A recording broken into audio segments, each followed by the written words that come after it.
Hi everyone, I know you are watching this content to accompany your sleep. So before we start, I want to know where you are watching from and what time you are watching. Also, don't forget to like, comment, and subscribe. Let's jump straight into the story.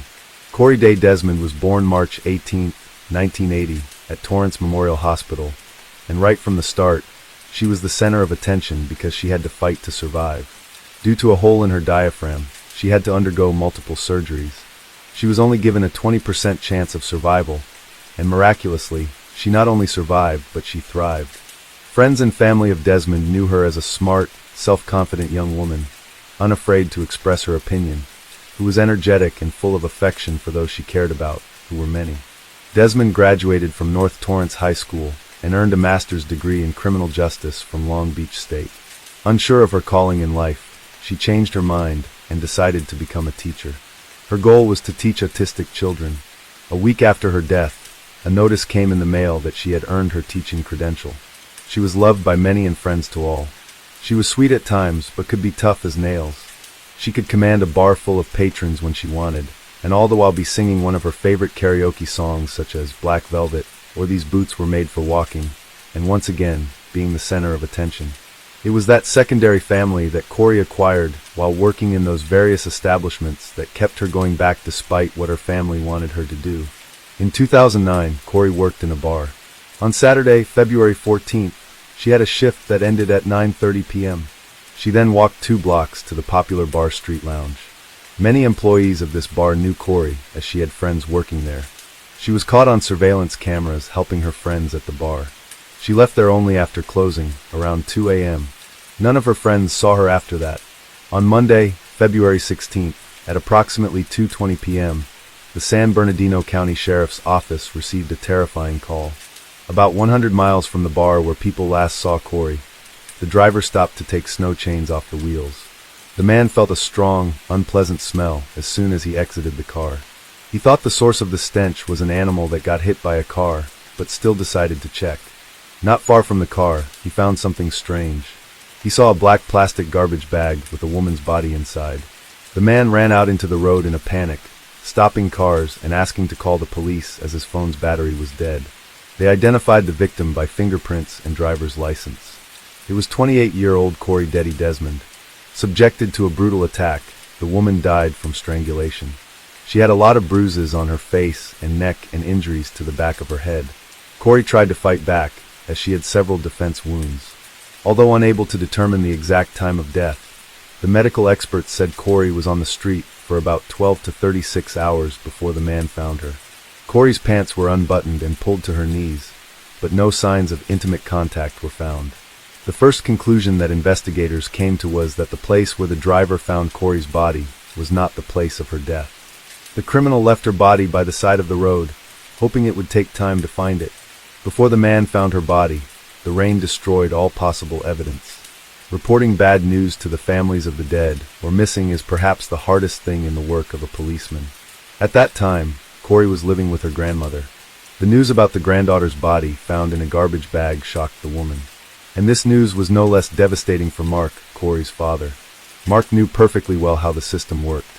Sometimes the police delay the investigation for many months because they need a warrant to conduct searches, interrogations, and fingerprinting. There are cases when the time-consuming bureaucracy slows down the process of solving a crime. Therefore, Mark decided not to sit and wait for the police to find the person who deprived him of his daughter. He decided to act. He said love for his daughter gave him the strength to look for the criminal. Mark found Corey's Jeep Wrangler in an alley next to the bar where she worked. He also discovered that Corey disappeared on the night of February 15th, but unfortunately, no one knew about it. Grandma did not panic because Corey was already an adult and could stay overnight with a friend or friends. In addition, she often worked late into the night and came home when her grandmother was already asleep. Investigators went to the bar where Desmond worked to find possible witnesses or leads. They talked to other employees and learned that Corey finished her shift at 9:30 p.m. and then went to another bar. She often did that. Her friends worked at that bar, and Corey often visited them at the end of her shift. She helped at the bar or chatted with friends while sitting at the counter. Besides, it brought her extra tips. Bar visitors knew her face well, and many perceived Corey as another employee. Surveillance cameras confirmed the words of the visitors. They captured the girl helping her friends at the bar. Unfortunately, a bartender's job is not only to pour drinks and entertain the interlocutors. Sometimes, after drinking alcohol, some people stop controlling their emotions and their behavior becomes inappropriate. That evening, Corey was unlucky enough to meet such a person. According to eyewitnesses, she argued with some man who behaved provocatively. He bothered women and unceremoniously touched them, making unflattering compliments. While everyone was silent and did not dare to put this man in his place, Corey stood up for the bar's visitors. In other words, the girl explained to the man that he was not welcome there. The violent guest was furious, but still agreed to leave. Corey continued to help her friends and made drinks at the bar as if nothing had happened. That evening, she consumed alcohol, but it did not affect her behavior. After 2 a.m., she left the bar alone and planned to go home. But as we now know, a man found Corey's lifeless body 100 miles from the bar the next day. Mark gave the police all the information he could find. Through television, he appealed to everyone to report any crucial information for the investigation. Meanwhile, the police identified the man Corey quarreled with before her death. During a conversation with investigators, the man said he did not know who Corey Desmond was. However, he did not deny having a big fight with the girl in a bar on February 14th. The man said alcohol made him uncontrollable, confirming that they kicked him out of the bar. Right after that, he went home to sleep. The suspect denied any involvement in the crime. He agreed to take a polygraph test and let the police search his house and car. They carefully examined the suspect's car. After all, there could have been traces like bloodstains, hair or something belonging to Corey. The car was dirty both inside and outside, and yet forensic experts did not find any evidence there. While searching the man's house, they found nothing indicating his involvement in the crime. The last hope of the investigators to catch the man in a lie was a polygraph test. But the man passed it without much difficulty, answering all the questions of the police. In addition, his wife confirmed that he came home before 2 a.m. and immediately went to bed. Corey left the bar around 2 a.m., which means this man was not involved in her death. Thus, the police excluded him from the list of suspects. But the problem was that they had no other persons of interest in this investigation. They studied Corey's personal life, trying to find out if she had enemies who could wish her harm. Investigators found out another strange detail. The owner of the bar where Corey worked said that night, she came and asked for permission to use the toilet. But since the bar was closed, he refused the girl's request and advised her to go home. It was about 2:20 in the morning. What happened next remained a mystery, because Corey never got in the car and did not go home. Investigators assumed that she had been abducted or assaulted near her place of work. However, the bar's surveillance cameras did not record this, and there were no witnesses on the street at such a late hour. At the time of Corey's death, her blood alcohol content was more than 4 times the legal limit for driving. It was unclear whether she planned to use her car or was looking for other ways to get home. Unfortunately, she did not meet anyone who would help her that night. A month later, the investigation reached a dead end. The police checked all the versions and clues, but found no new suspects. Corey's father, Mark, wasn't going to give up. He rented 3 billboards on Artesia Boulevard in Redondo Beach. The billboards contained a photo of his daughter with the question, "Who killed Corey Day Desmond?" The man offered a $15,000 reward for any information helpful to the police. "I'm going to keep them up there to let people know the guy is still out there," Mark Desmond said. "Maybe it will save somebody." To some extent, this story is similar to the one of Alexandra Kemp. The latter's father, Roger, did everything to find the criminal, and billboards played a crucial role in solving the crime. If you haven't watched this story yet, click on the link at the end of this video.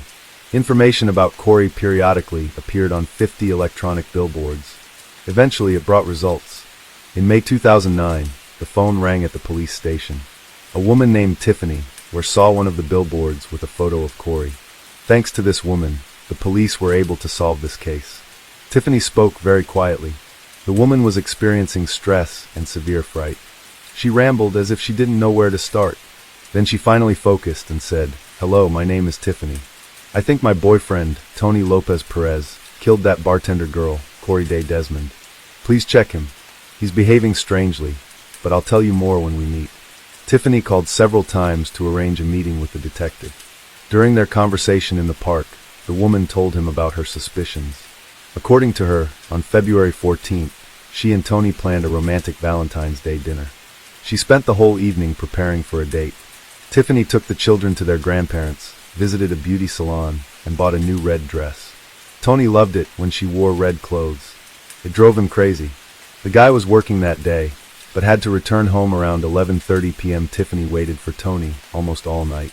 The woman tried to contact him, but he did not answer calls and messages.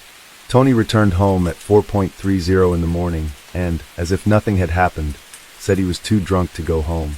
He said he fell asleep in his car. Tiffany mentioned that Tony rarely cleaned the interior of his car. However, after a few days, he bought a whole set of cleaning products. He washed the car thoroughly, not letting her help. The guy's behavior seemed strange, but at that moment, she did not attach much importance to it.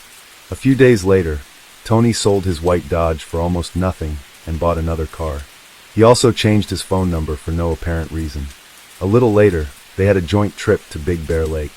They chatted along the way, and everything seemed normal until Tony suddenly stopped the car on the side of the road.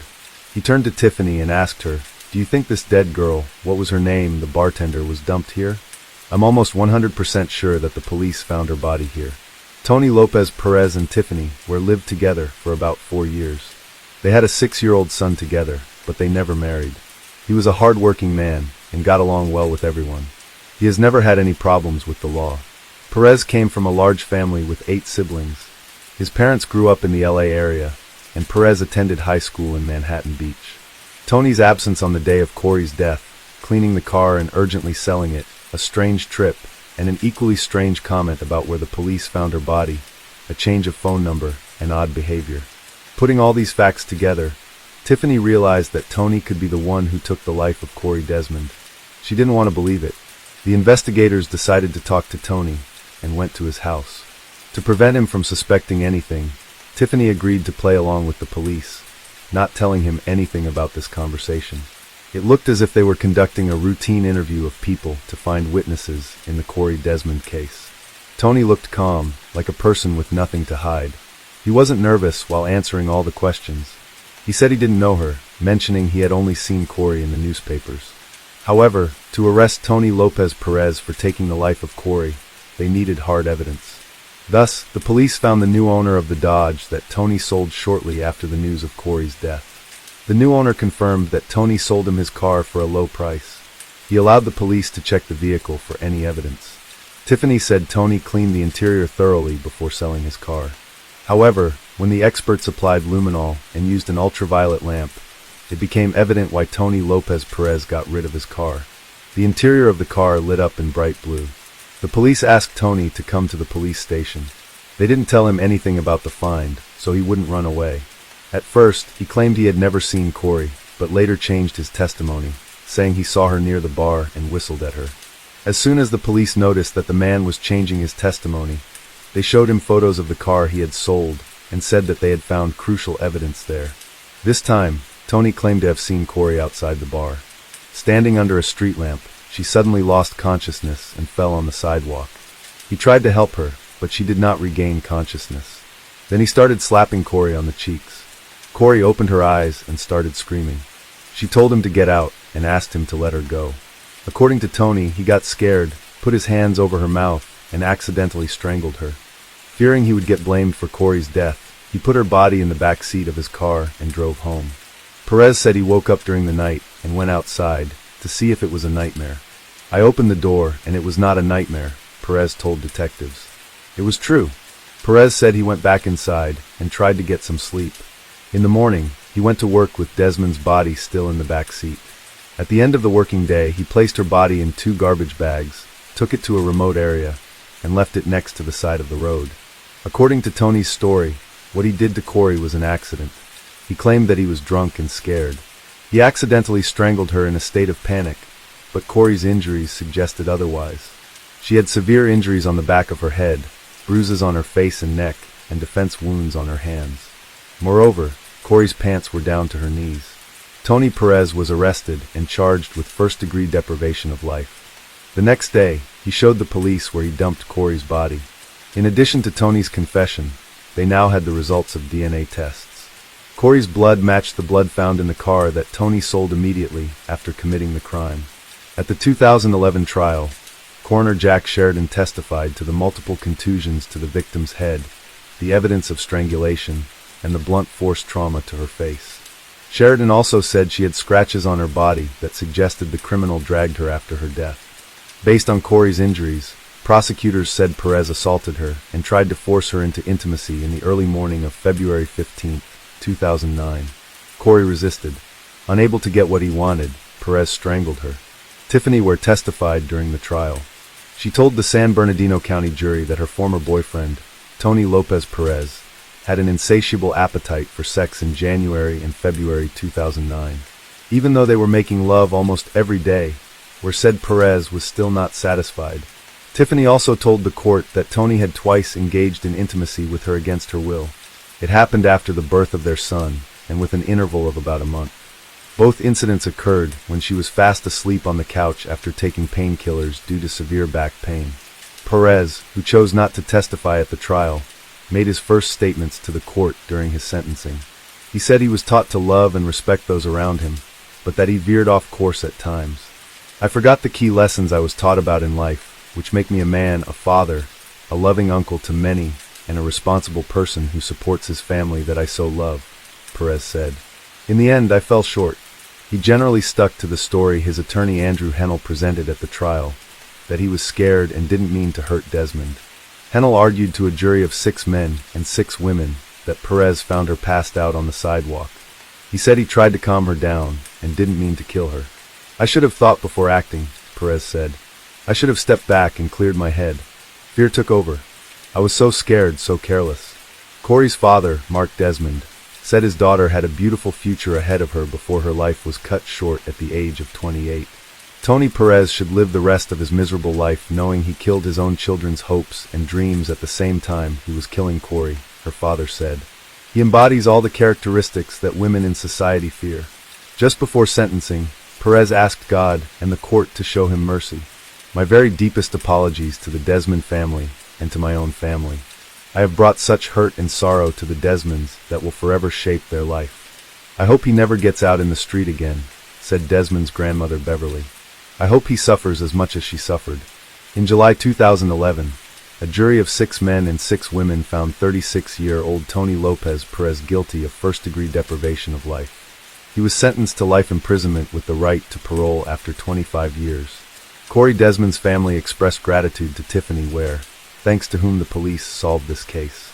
If it hadn't been for her, I don't think they would have ever found out it was him, said Leslie Schwab, a family friend who attended every day of the trial, along with about a dozen others in San Bernardino County. On June 1, 2011, the Waller family's life took a turn. A woman named Jackie contacted her sister Cheryl, informing her that she was going to pick up her children from her ex-band, Clay. Jackie planned to return home later that day. However, she never came back, nor did she make any further contact. Worried and unable to reach Jackie, Cheryl became increasingly anxious. By around 7 p.m., Cheryl decided to drive to the police station. Here, she made a startling statement. Cheryl claimed that Clay Waller had killed her sister. The police officers found this accusation shocking, since Jackie had only called a few hours earlier, and there hadn't been any immediate cause for concern or reason to believe she was in danger at that time. Despite the unusual nature of Cheryl's assertion, it eventually became apparent that her instincts were correct. Jackie was indeed entangled in a troubling situation. So what exactly happened to Jackie? And why was Cheryl so convinced her sister had been murdered by her ex-husband, even before Jackie was declared missing? Jackie was known for being sweet, kind, and caring. When she met Clay, there was an instant connection between them. Clay had a speech impediment that had subjected him to ridicule by others.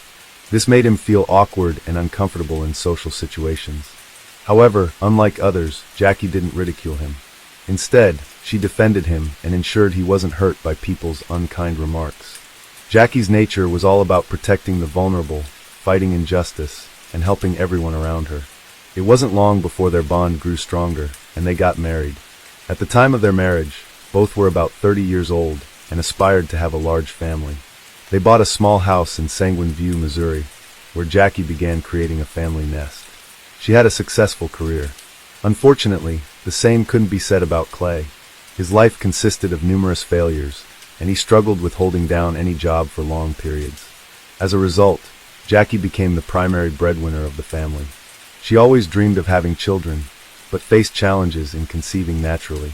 Determined to become a mother, though, she underwent fertility treatments, commonly referred to as ECO.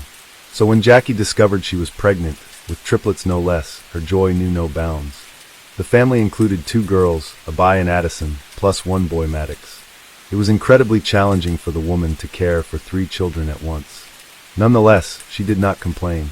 She continued to shoulder all responsibilities by herself, without relying on her husband. He seemed uninterested in the children. At that time, Clay took a job with the sheriff's office to support the family, while his wife cared for the children. However, he didn't stay long. He was fired after a year. Only Jackie's parents and sister provided assistance with the children, allowing her some respite. When Clay lost his job, Jackie took on work to support the entire family. Even after their children were born, Clay did not change his behavior and showed little interest in either his family or work. Occasionally, he engaged in part-time work that didn't bring in the expected income. Clay seemed comfortable living off his wife's hard work. She worked 40 hours a week and managed the household simultaneously. Jackie's career progressed rapidly. She soon secured a management position at an insurance company branch. This advancement further relaxed Clay's attitude toward financial responsibility. Instead of appreciating his wife's efforts, Clay mistreated her in various ways. He insulted her frequently, called her worthless, and demeaned her value by stating no one wanted her. His infidelities and abusive actions caused significant distress. Jackie's parents and sister were deeply troubled by Clay's behavior and urged her to divorce him. However, Jackie was reluctant to take such a drastic step at that time and tried to salvage their marriage. Every day brought diminishing hope that their relationship could be saved. Over the next few years, financial difficulties compounded their problems because Clay was not working while Jackie's salary could no longer cover all expenses for their large family. Mounting mortgage debts led to their house being foreclosed upon. The woman decided it was time to move in with sister, seizing upon the opportunity. Her husband then relocated to a friend's place. At this point, their children were a bit older. Jackie faced the tough, yet necessary choice to file for divorce. She believed she and her kids deserved a better life. When Jackie brought this up with her husband, Clay seemed calm initially. However, he soon changed his stance and refused the divorce. His threats started subtly, but gradually escalated into direct threats against her life. He warned that divorcing him would be like signing a death warrant for herself and their children. These threats terrified Jackie, yet she remained resolute. Living under such conditions was no longer an option for her, so she sought ways to end her marriage with Clay. She turned to her family, sharing the behaviors of her husband, and began keeping a diary to document his actions. Jackie also noticed that Clay was stalking her. For the sake of safety, she and her children moved in with her sister during this period. Her kids were only 5 years old and didn't understand the situation fully. Nonetheless, Jackie explained that their current living arrangement was crucial. Time passed, and things began to stabilize as the divorce process neared its conclusion. It appeared that Clay had come to terms with their separation and ceased his harassment towards Jackie. They even started forming new relationships on the side. Jackie allowed Clay visitation rights with their children, and disputes between them reduced significantly. On June 1st, 2011, Clay and Jackie agreed to meet at the attorney's office to finalize the last aspects of their divorce. On that day, their son Maddox was visiting his father, while Jackie's other children stayed with Cheryl, Jackie's sister. After the meeting at the attorney's office, Jackie planned to pick up Maddox from Clay's house before heading back to Cheryl's place. Leaving the office, Jackie telephoned her sister Cheryl to report that everything had gone smoothly, and mentioned she was on her way to collect Maddox from Clay's residence before returning home. That conversation would be their last. Jackie gradually lost touch. As time passed, her sister became increasingly anxious and started calling Jackie, but there was no answer. She then tried calling Clay, but he didn't respond either. Cheryl began to suspect that Clay had done something to Jackie. She sent him a text message. "If I don't hear from Jackie in 5 minutes, I'm going to the police." Almost immediately, Clay called back asking what was wrong. Cheryl responded firmly, stating that she believed he knew exactly what was happening. Clay asserted he didn't know where Jackie was, and mentioned he would instruct her to call Cheryl when he saw her. However, Cheryl wasn't convinced. She took her sister's children to their parents that had house and filed a police report personally. Despite initial skepticism about Clay's involvement in Jackie's disappearance, the detectives took her concerns seriously. They didn't make her wait for 24 hours before investigating further. Instead, they pried to contact Jackie's ex-husband for any leads on her whereabouts. When questioned, 41-year-old Clay informed them that he had lunch with Jackie. They subsequently went to the attorney's office to discuss some aspects of their divorce, and then drove together to his house for further discussions. He claimed that after chatting for a while, he left for the store. Upon his return, Jackie's car was gone. He assumed she had departed. Clay added that his son Midex was in Illinois with his new girlfriend at the time, and insisted Jackie was aware of it. According to him, Jackie wasn't there for her son, but merely to talk about other matters with Clay. However, Cheryl found his statements implausible and inconsistent with what she knew. Jackie made it known that her visit to Clay's house was solely for seeing her son. She had no intention of discussing anything else with him, especially given that she wouldn't have allowed her son to be far away with another woman. Noting these discrepancies, Cheryl managed to convince the investigators that Clay's account lacked credibility and suggested he might be concealing crucial information about Jackie's disappearance. In light of this new perspective provided by Cheryl, investigators were now treating the case more urgently, as both the missing person and her car remained unaccounted for. A comprehensive search was launched for Jackie a few hours after her disappearance. Investigators her Honda Pilot on an interstate highway with a flat tire, but there were no signs of an accident. The tire appeared punctured intentionally, making the scene look staged. The car was open and empty, with a few bloodstains on the back seat, but no other clues indicating her whereabouts. These disturbing details hinted at a possible attack and kidnapping. The search effort for Jackie was concentrated in the vicinity where her car was found. Numerous volunteers, including police officers, rescue squads with dogs, and family members participated in the search. They came from various parts of the region, responding to requests from Jackie's relatives. Despite the unbearable heat, many were willing to help locate her. Jackie's announced a reward of $3,500 for information about her whereabouts.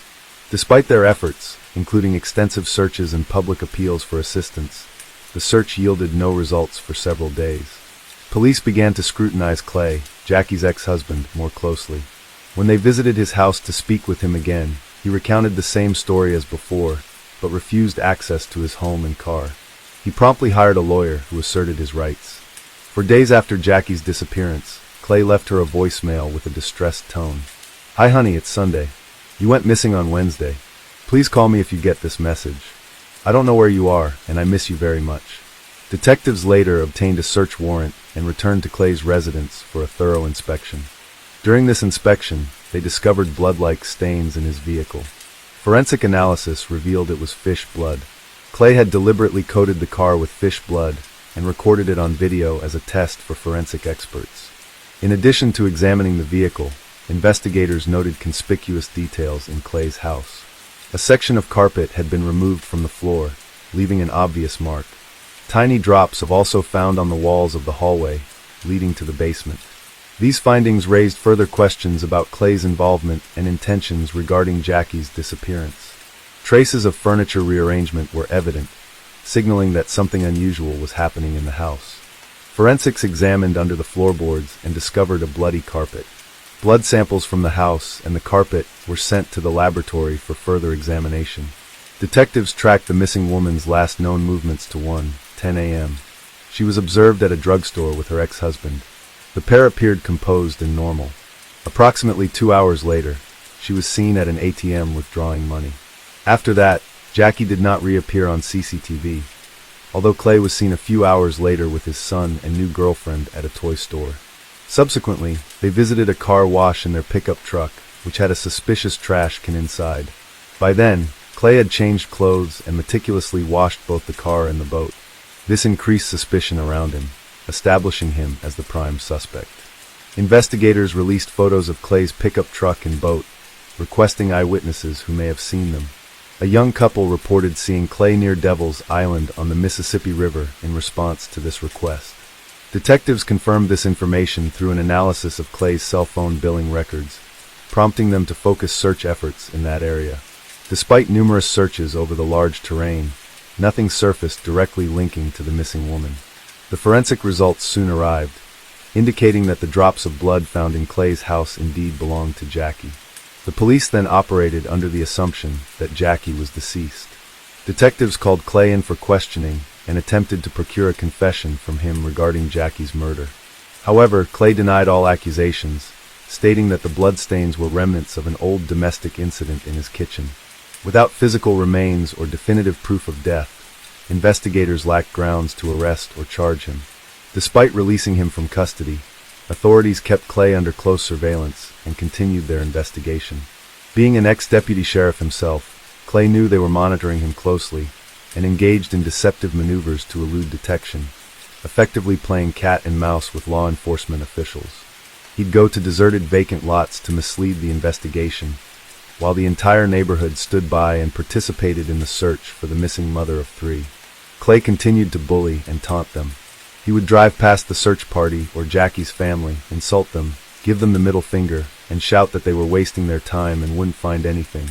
His defiant behavior raised more suspicions and questions. Meanwhile, the missing woman's sister Cheryl fought in court for custody of the triplets. She feared the children would go to a father who was a danger. His erratic behavior backfired on him, and Cheryl got custody. This enraged him, and he began threatening his ex-wife's sister with violence, including writing about it on social media. The woman recorded these threats and contacted police. Detectives seized the opportunity and arrested Clay nearly 5 months after Jackie's disappearance. He was charged with threats to life, which he accepted, but claimed he wrote out of anger and despair at losing custody of his beloved children. Clay insisted he didn't plan anything bad against Cheryl. He viewed himself as a victim in this situation. While investigating this incident with his sister, police found out he had other charges pending against him, stealing $50,000 from a previous employer, as well as stalking a man. Detectives pressed his former coworker, hoping Clay would confess to killing his ex-wife and lead them to her body, but it was futile. Clayton continued to deny all charges regarding Jackie's disappearance. Instead of confessing to the crime, he started claiming confidently that he knew who was behind his ex-wife's death, a man named Harry, but detectives had already checked this lead thoroughly. Harry had an ironclad alibi that eliminated him from suspicion. All evidence pointed only to Clay, yet he kept denying it. He ended up going to prison for 5 years for threatening Cheryl. While the police locked him up in jail, they continued to investigate Jackie's disappearance. The search for the missing woman continued on Devil's Island, but never yielded any results. Eventually, about 2 years after Jackie's disappearance, the cops gathered a lot of circumstantial evidence, video camera footage, blood in his house, and more. They decided to charge Clay with his ex-wife's murder, even without her body. It was a risky and desperate move because if they lost, the prosecutor's office would not be able to charge him a second time. However, the prosecutor was determined. After consulting with his accomplices, Clay concluded that it would be best for them to make a deal with the prosecution to reduce the sentence. To do so, the defendant offered to plead guilty to the murder and provide the location of the body. Jackie's family agreed to this deal because it was important to give her a decent burial. Clay led police officers to his ex-wife's body. It was in a secluded spot on a remote sandbar on the Illinois side of the Mississippi River. At first, he couldn't remember exactly which tree he had buried her under, but then admitted that he had placed a bag of fertilizer on top of her body. One of the policemen, who was an active gardener, explained that large quantities of fertilizer killed trees. They looked around and found 3 dead trees that were of interest to them. They excavated there, and under one of the trees, they did find Jackie's body wearing the same clothes she had last been seen in. The woman was identified from dental records as Jackie Waller. Finally, Jackie's loved ones recognized that she was definitely dead and found her body. Then they were able to commit her to the ground. The woman's funeral was held on her parents' golden wedding day. Cheryl told their children that their mom was gone, and she had been killed by their father. This event was a great shock to the children, because they lost both their mother and father at once. The children developed a deep aversion to Clay, and refused to communicate with him henceforth. As part of the agreement, Clay had to officially confess to the murder of his ex-wife, and provide specific details. He explained that the initial thoughts of murder began to surface about a year before the tragic event, when Jackie announced their separation. Despite this, he tried to suppress those dark thoughts, as Jackie was the mother of his children. However, he couldn't bear the idea of her taking his children away. He warned Jackie that such actions would have dire consequences for her, but she didn't heed his warning, which he considered her fault. The night prior to the murder, Clay traveled to a secluded area on Devil's Island to dig a grave for Jackie. According to him, their divorce proceedings were generally progressing smoothly.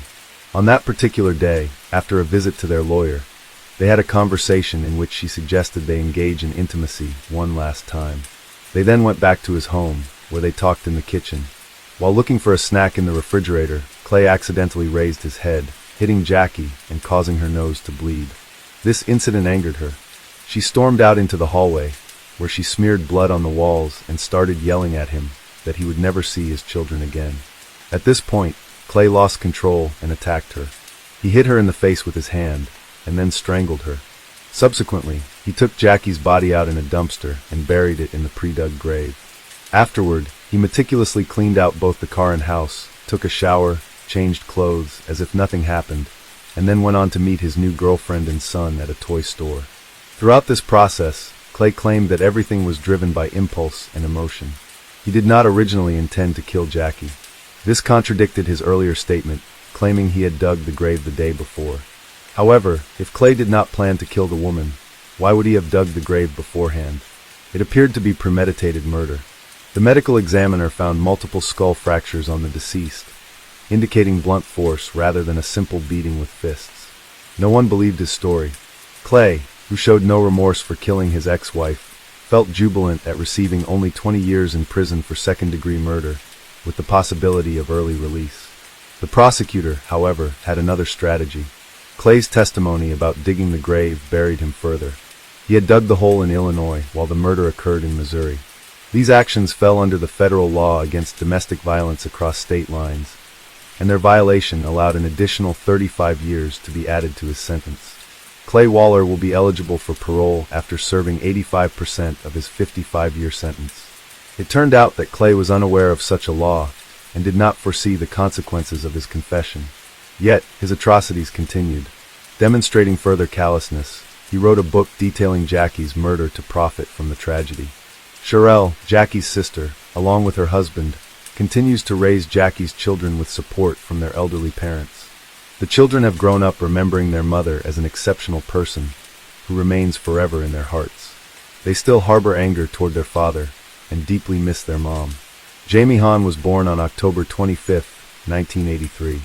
Growing up in Orangeburg, South Carolina, she lived with her two brothers and sister, Brett, Justin, and Ashley. Despite their parents' divorce and remarriage, Jamie remained a cheerful child. She attended a small yet renowned private prep school, celebrated for its educational excellence.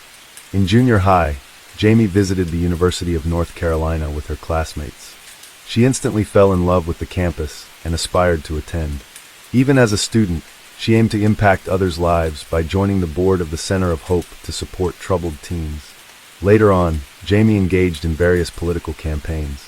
One notable campaign was Senator John Edwards' 2008 presidential run, a competitor to Obama. During this campaign, Jamie emerged as a prominent figure in North Carolina's Democratic Party. During one campaign, she met Nation and formed a deep professional relationship with him that later evolved from platonic to romantic. 4 months after their first romantic moment, they announced their engagement and married on April 18, 2009. Their intense love was anchored in a deep friendship. Jamie and Nation thrived in their respective careers. Jamie ran her own political fundraising consulting firm, while Nation was a well-known online strategist aiding politicians and nonprofits with their campaigns. Described by friends and acquaintances as exceptionally kind, tender, and generous, the couple was well regarded. They took their marriage vows seriously and actively participated in projects like the Coalition to Protect Young Families in North Carolina. Although they were childless at that time, Jamie and Nation planned on starting a family soon. They both enjoyed vibrant social lives. Jamie was known among her friends and family as a compassionate individual who had the ability to spread happiness wherever she went. Her talent and enthusiasm for politics led many to foresee a promising future for her. However, unexpectedly, their seemingly perfect world suddenly fell apart on April 22, 2013. Around 5:20 p.m., Jamie frantically ran from her house and sprinted a few dozen meters before collapsing unconscious in a neighbor's yard. Her body was drenched in blood. Onlookers on the street were shocked by the scene and shouted for someone to call 911. A neighbor, who saw the turmoil unfolding in his yard, immediately phoned emergency services. Through Jamie's disoriented words, he understood that someone named John, who seemed to still be inside her house, had assaulted her with a knife. He quickly applied a towel to the numerous wounds on her abdomen and urgently summoned an ambulance and the police. Arriving patrol officers traced the blood from the neighbor's yard back to the Hahn residence. Encircling the house, they commanded the individual inside to exit with hands raised. Moments later, a disheveled bald man emerged on the porch. The officers noted he bore wrist injuries and a stab wound in his abdomen. Due to his injuries, this unidentified man was transported to the hospital in an ambulance, escorted by a police officer. En route to the hospital, the wounded man grew distressed and tearful, expressing regret that this hadn't occurred sooner, and repeatedly murmuring a desire to die. Following his medical treatment, the police endeavored to ascertain his identity, reasons for being in the Hahn residence, and circumstances leading to this tragic event.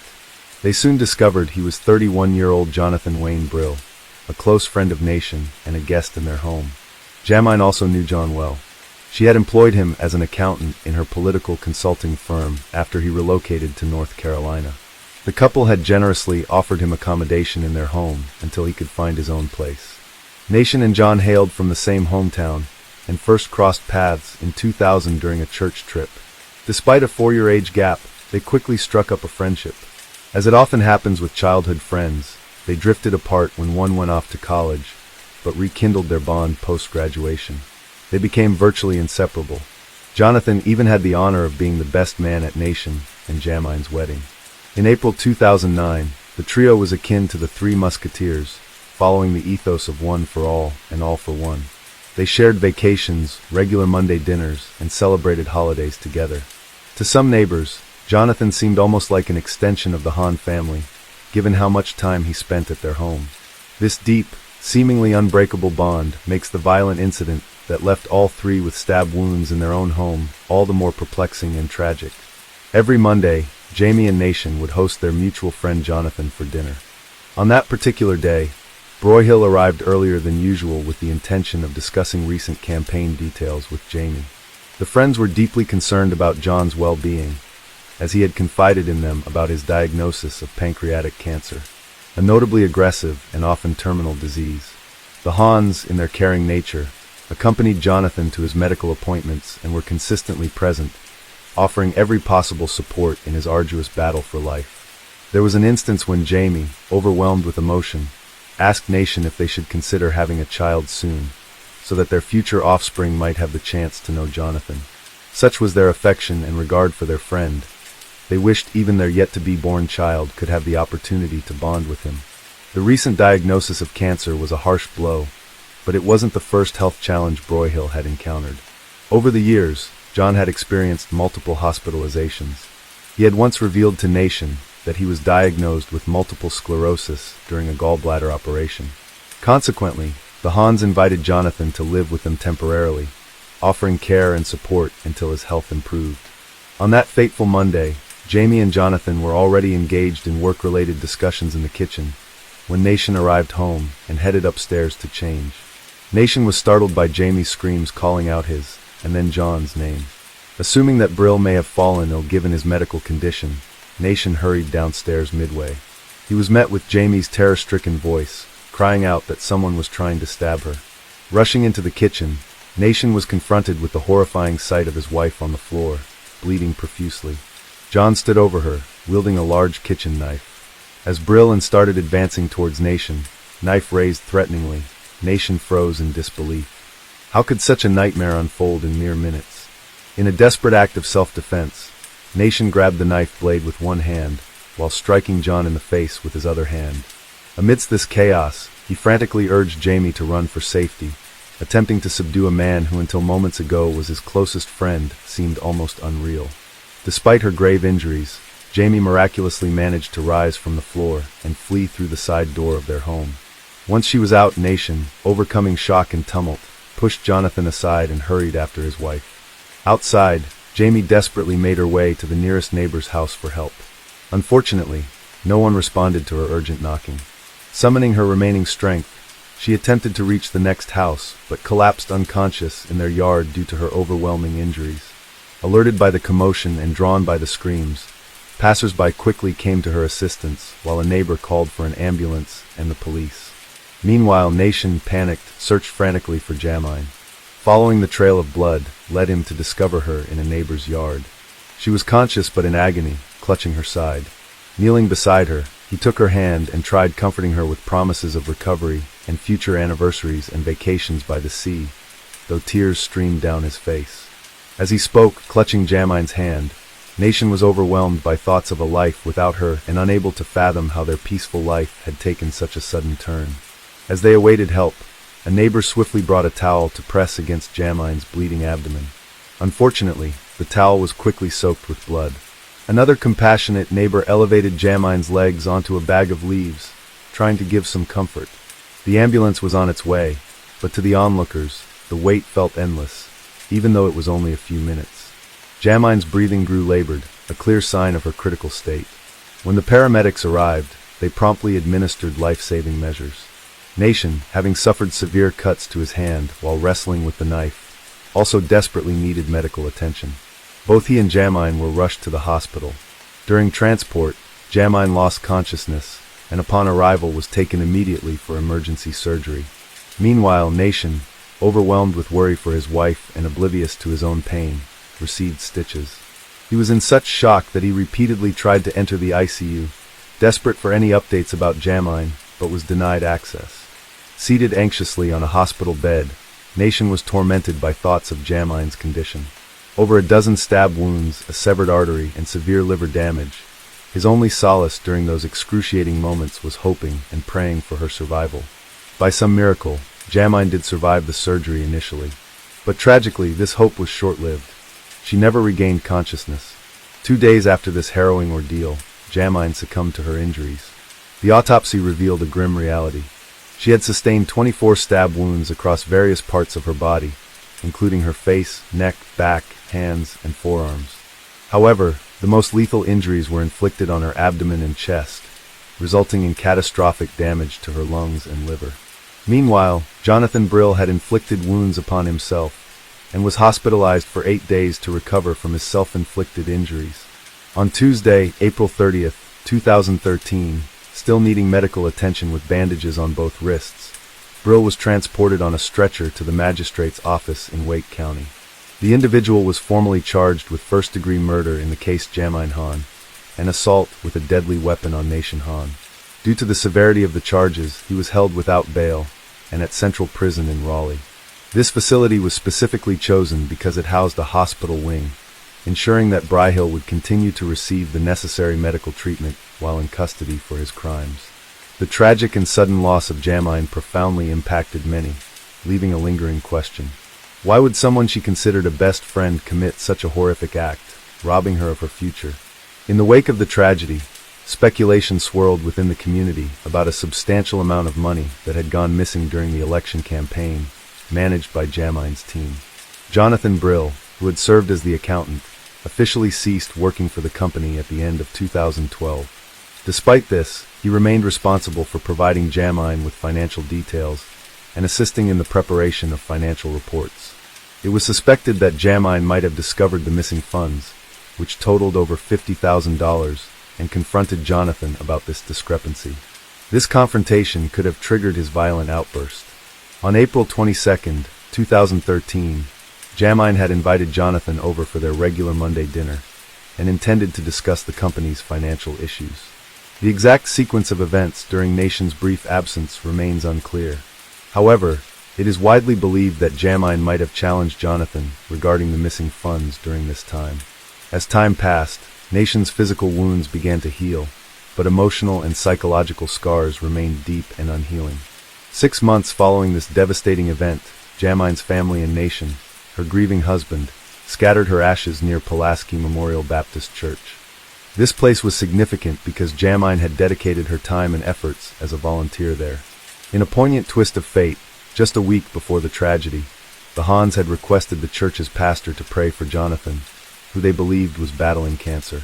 Did they know that soon, it would be they who needed the prayers of their community in the wake of such an unimaginable loss?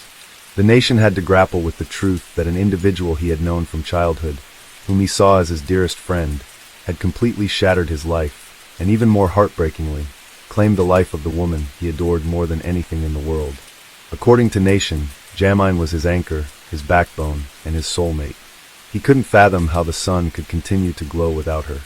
The trial of Brill commenced on March 4, 2015.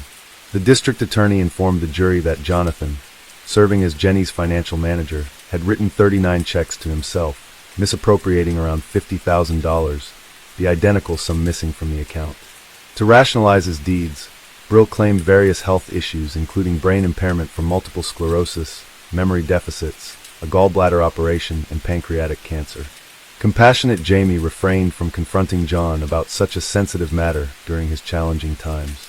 She tactfully sidestepped the issue, hoping Brill would identify and rectify the mistake. All seemed normal until she got a call from a debt collector.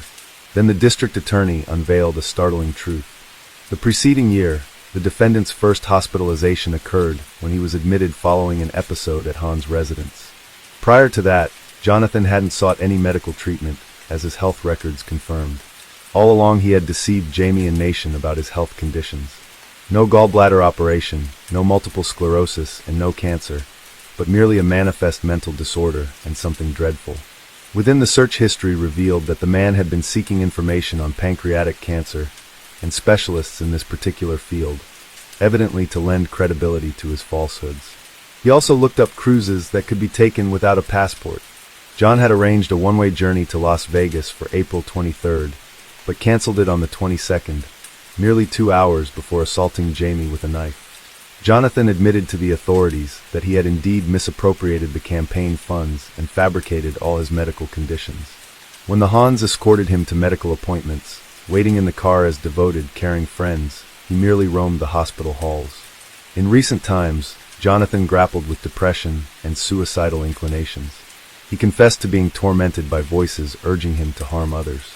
He purchased the knife for himself, supposedly planning to use it in Vegas to end his life. Yet, he believed Jamine would confront him about the financial irregularities. When she did, he began to inflict wounds on himself. Jamine attempted to intervene, but at that point, he was so deranged and furious that he started assaulting his friend impulsively. Jonathan recalled attacking Jamie, yet parts of this episode were wiped from his memory. His lawyer and Jonathan himself realized that fully dismissing the charges was unfeasible due to the overwhelming evidence of his guilt. Still, they aimed to argue for temporary insanity to lessen the sentence. Before the jury retired to deliberate, Nation Han was allowed to speak. With a voice filled with sorrow, he expressed, "We lock our doors at night to block out the world's evil, but it's chilling to think what occurs when evil holds the key." He addressed these words to his former best friend. On March 19, 2015, the jury announced their decision. They ruled Jonathan Brill guilty of first-degree murder of Jamie Han and the attempted murder of Nation Han. The judge issued a life sentence without parole. Jamine's intentions were utterly pure, and her death was so senseless that even Jonathan later acknowledged in an interview that if he had been honest with the Hans, she would have forgiven him. Suddenly, their closest friend became their worst fear. This story defies any rational explanation. Hello friends, today we're going to take a look at another horrible case with you. The case of Luz Maria Lopez. Luz Maria Lopez was born on March 17, 1995, in the small town of San Cristobal, Verapaz. Her family was simple and modest. Her parents were Armar Alice and Brian Lopez. Luz Maria was the youngest of 2 children. She grew up with her older brother, Omar. As an infant, she faced a life-threatening intestinal obstruction. To save her, doctors performed a complex operation without guarantees of success. Her mother prayed fervently for her recovery and firmly believed that her daughter would pull through, and she did. The surgery at an early age did not impact Luz Maria's development. Throughout her school years, Luz Maria actively engaged in sports, especially gymnastics and athletics. She also had a passion for classical choreography. Her creative nature made it easy for her to communicate and connect with different people, quickly forming friendships. Academically inclined towards the humanities, she excelled in her studies. After finishing school, Luz Maria contemplated higher education and opted for a prestigious state university. She decided to pursue a law degree and later specialized in criminalistics due to her genuine interest in this field. A significant moment occurred during her student years, when Luz Maria and her mother visited a car dealership in Coban, the capital of Alta Verapaz. It was Omar's 25th birthday that year, and they wanted to gift him something special, a motorcycle he had always dreamed of. At the showroom, a polite and attentive young consultant named Jorge welcomed them. He showed them various models and provided recommendations. Mother and daughter chose a model, but wanted to consult with the head of the family before finalizing their decision. They left with a business card from the dealership and Luz Maria's phone number for future reference. Soon after, Jorge called Luz Maria, not about the motorcycle, but on a more personal note. Over time, these calls became frequent until Jorge mustered the courage to ask her out for coffee. It was clear that he had a strong attraction to the beautiful, sultry brunette, but he was unsure how to initiate their acquaintance. Luz Maria also found this handsome young man appealing. When he proposed they meet, she agreed readily. Although the young man was a year younger than her, this slight difference didn't hinder their growing connection. Their romantic relationship blossomed almost immediately. Both felt it was love at first sight and believed in a future filled with happiness together. After only a few months, the couple chose to live together, despite their parents' disapproval of such haste. Soon after, they were married. Approximately 6 months later, they held a wedding ceremony, inviting only their closest friends and family to celebrate with them. However, issues arose on the day of the wedding. The banquet venue encountered a problem, which almost disrupted the entire event. The couple had to pay a significant additional amount to ensure the celebration proceeded as planned. Little is known about Jorge, Luz Maria's chosen partner. Born in 1996 in Santa Catalina, Latina in central Guatemala, Jorge was the eldest of 2 sons and grew up with his brother Pablo. Their family often faced financial hardships, balancing on the edge of poverty. Thus, there wasn't enough money for luxurious clothes or expensive toys. It barely covered necessities. Despite these challenges, Jorge lacked aspirations for a better life and didn't focus on studying or securing a decent job. People who knew Jorge personally described him as withdrawn, and sometimes even aggressive due to his trouble controlling emotions. Consequently, he didn't have many friends and struggled with relationships. Nonetheless, meeting his dream girl sparked determination within him. He worked hard to win her love and hurried to marry her out of fear she might change her mind. It's worth mentioning that Luz Maria's parents were skeptical about their son-in-law right from the beginning. Overall, despite some initial challenges and doubts from others around them, their connection remained strong and unwavering. Something about this young man didn't sit right with them. They couldn't pinpoint it, and they couldn't convince their daughter not to marry him. Soon after the wedding, she became pregnant. Without a university degree, finding a good job was tough. Employers didn't want to hire someone inexperienced and expecting a baby, so she had to settle odd jobs. Her husband, by that time, had lost his job too, and wasn't eager to find a new one. When their daughter Alice was born, money became really tight. With both of them unemployed, they struggled to pay rent, or even buy food and basic necessities. Then Jorge suggested moving in with his parents temporarily. Luz Maria Lopez resisted for a long while, but eventually agreed. They couldn't stay on the streets with a baby. Luz Maria Lopez's mother was aware of her daughter's family issues and often urged her to come back home. But Luz Maria Lopez kept saying things would get better with her husband, and there was no need to worry. One day, the mother decided to visit her daughter and granddaughter at her son-in-law's parents' house and found a distressing scene. Luz Maria Lopez was in terrible shape, eating just once a day, and that too very little. However, Jorge's family didn't see the need to provide for their unemployed daughter-in-law. It's terrible. Luz Maria Lopez was breastfeeding Alice, so lack of proper nutrition threatened both their healths. But inadequate meals were only part of the myriad problems she faced in her mother-in-law's home, as she later discovered. She was constantly humiliated and even beaten by her husband's younger brother. He was irritated by the crying of the child and the presence of items in the house. His frustration him to repeatedly throw these items at Maria. On one occasion, he launched a baby bottle that struck little Alice, who was in her mother's arms. Jorge witnessed all of this, but never once stood up for his wife and daughter, acting as if they were strangers to him. Maria's mother persuaded her to take her granddaughter and return to the parents' house. Soon after, Jorge appeared at their doorstep, asking his wife to come back, promising he would find employment. She agreed, but only on the condition that they would rent an apartment and live separately from Jorge's parents. When Maria successfully defended her diploma, she fulfilled a long-time dream by securing a job with the city prosecutor's office. A smart, talented, and responsible young woman, she quickly earned the respect of her colleagues and began moving up the career ladder. Over time, the family's financial situation improved considerably. They could even afford to buy a car for two. However, this improvement was solely due to Maria's diligent work and reputation. Jorge was still searching for himself and preferred living at his wife's expense. He was jealous, lazy, and a domestic type with an explosive temper, which worsened over time. Jorge did not want to work, taking only temporary part-time jobs, if at all.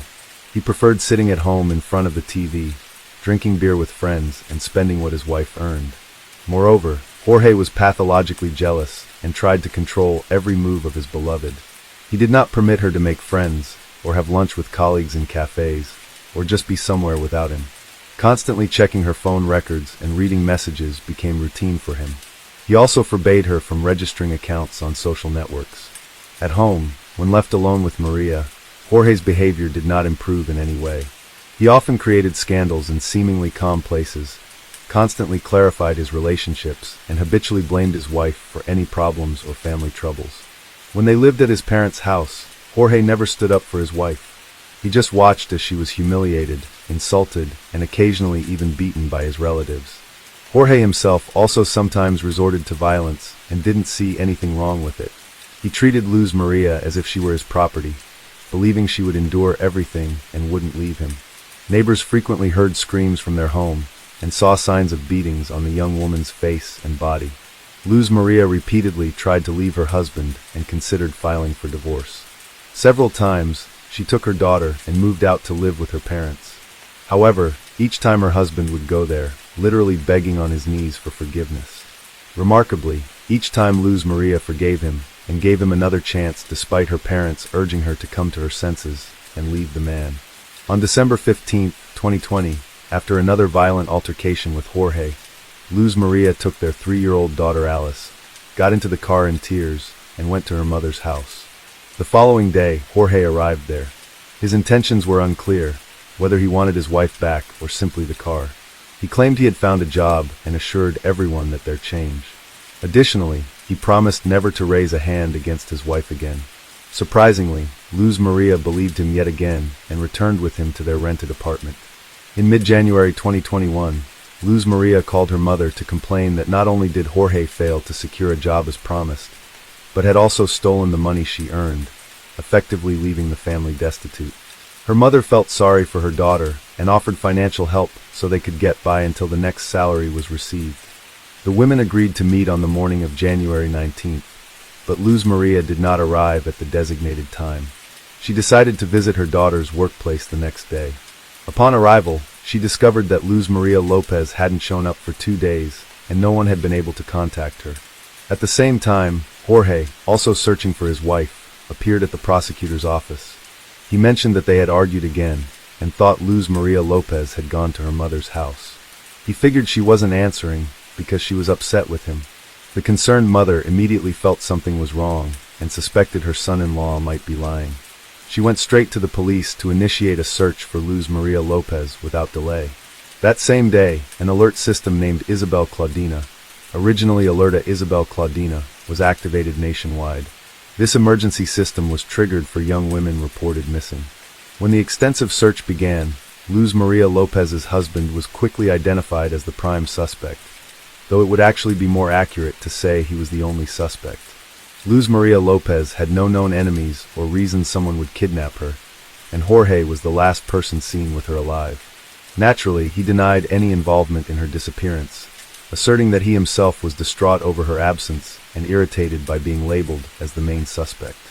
Despite his denials, Jorge repeatedly contradicted himself during questioning and failed to provide a clear explanation as to why he hadn't informed the police on the actual day of his wife's disappearance.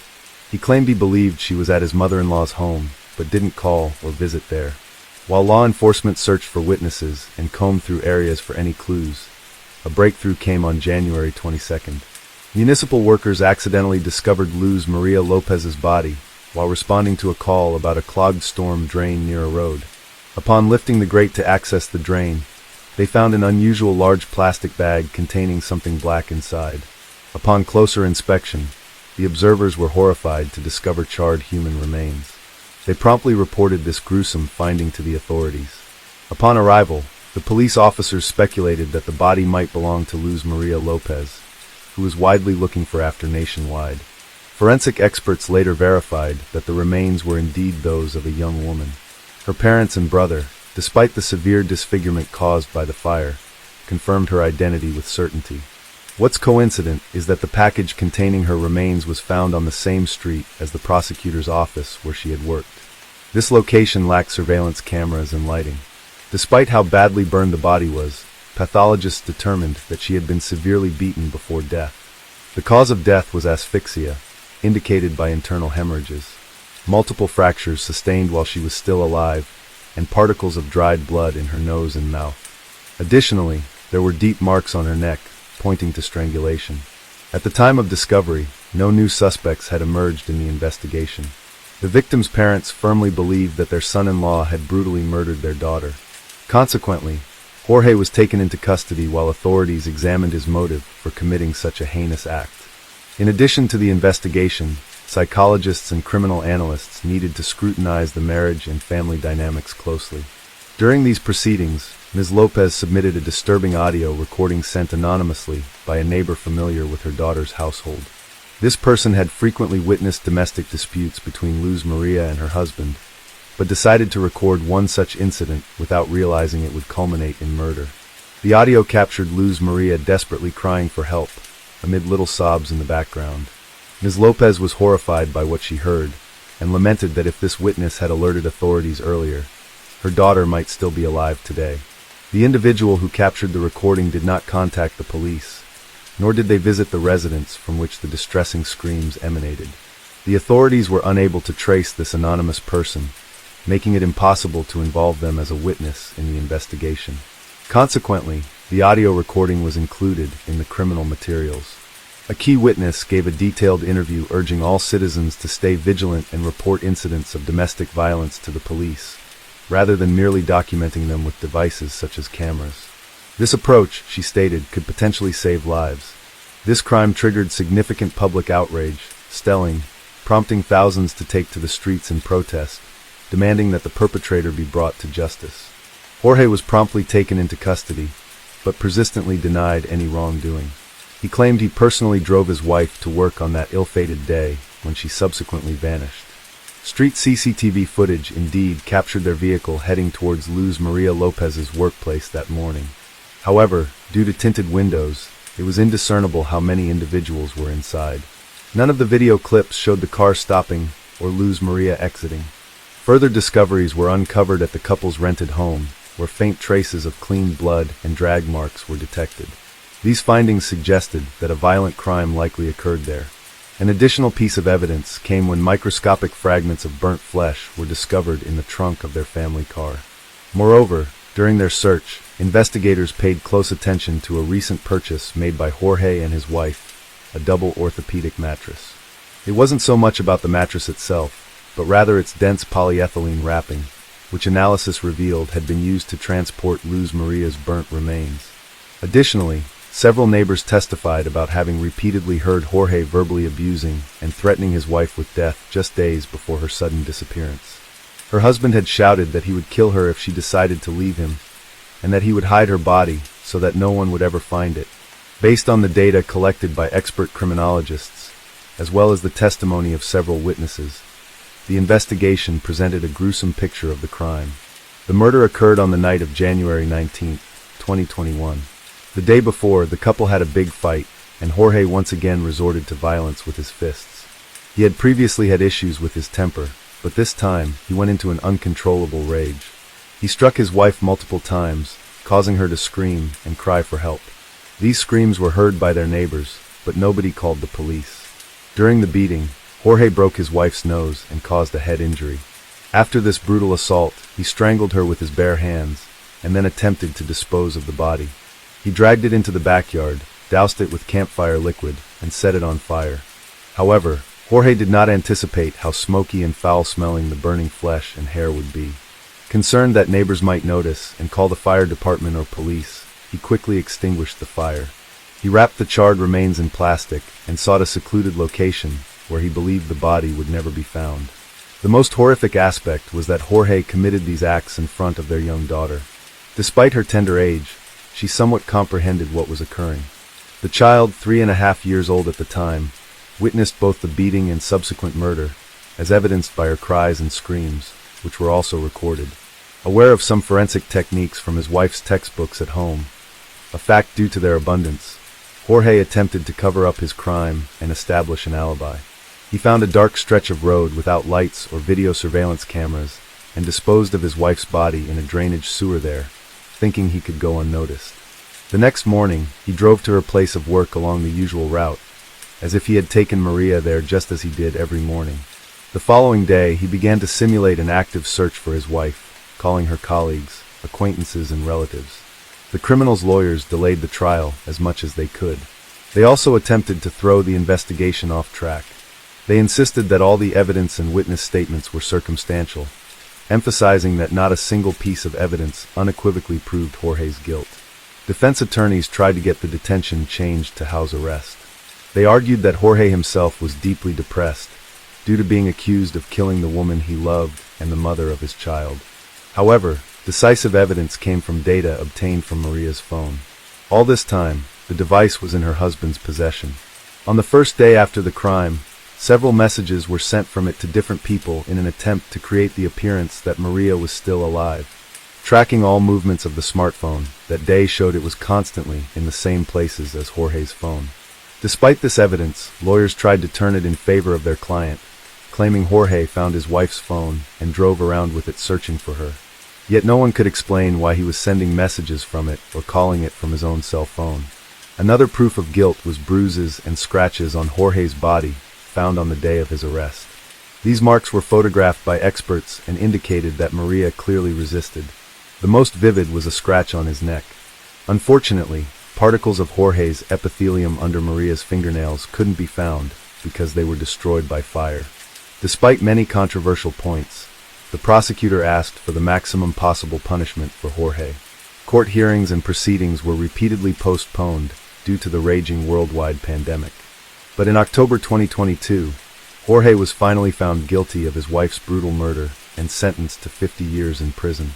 Although he maintained his innocence throughout, custody of little Alice was given to her maternal grandparents, who admitted their granddaughter now holds the main meaning in their lives.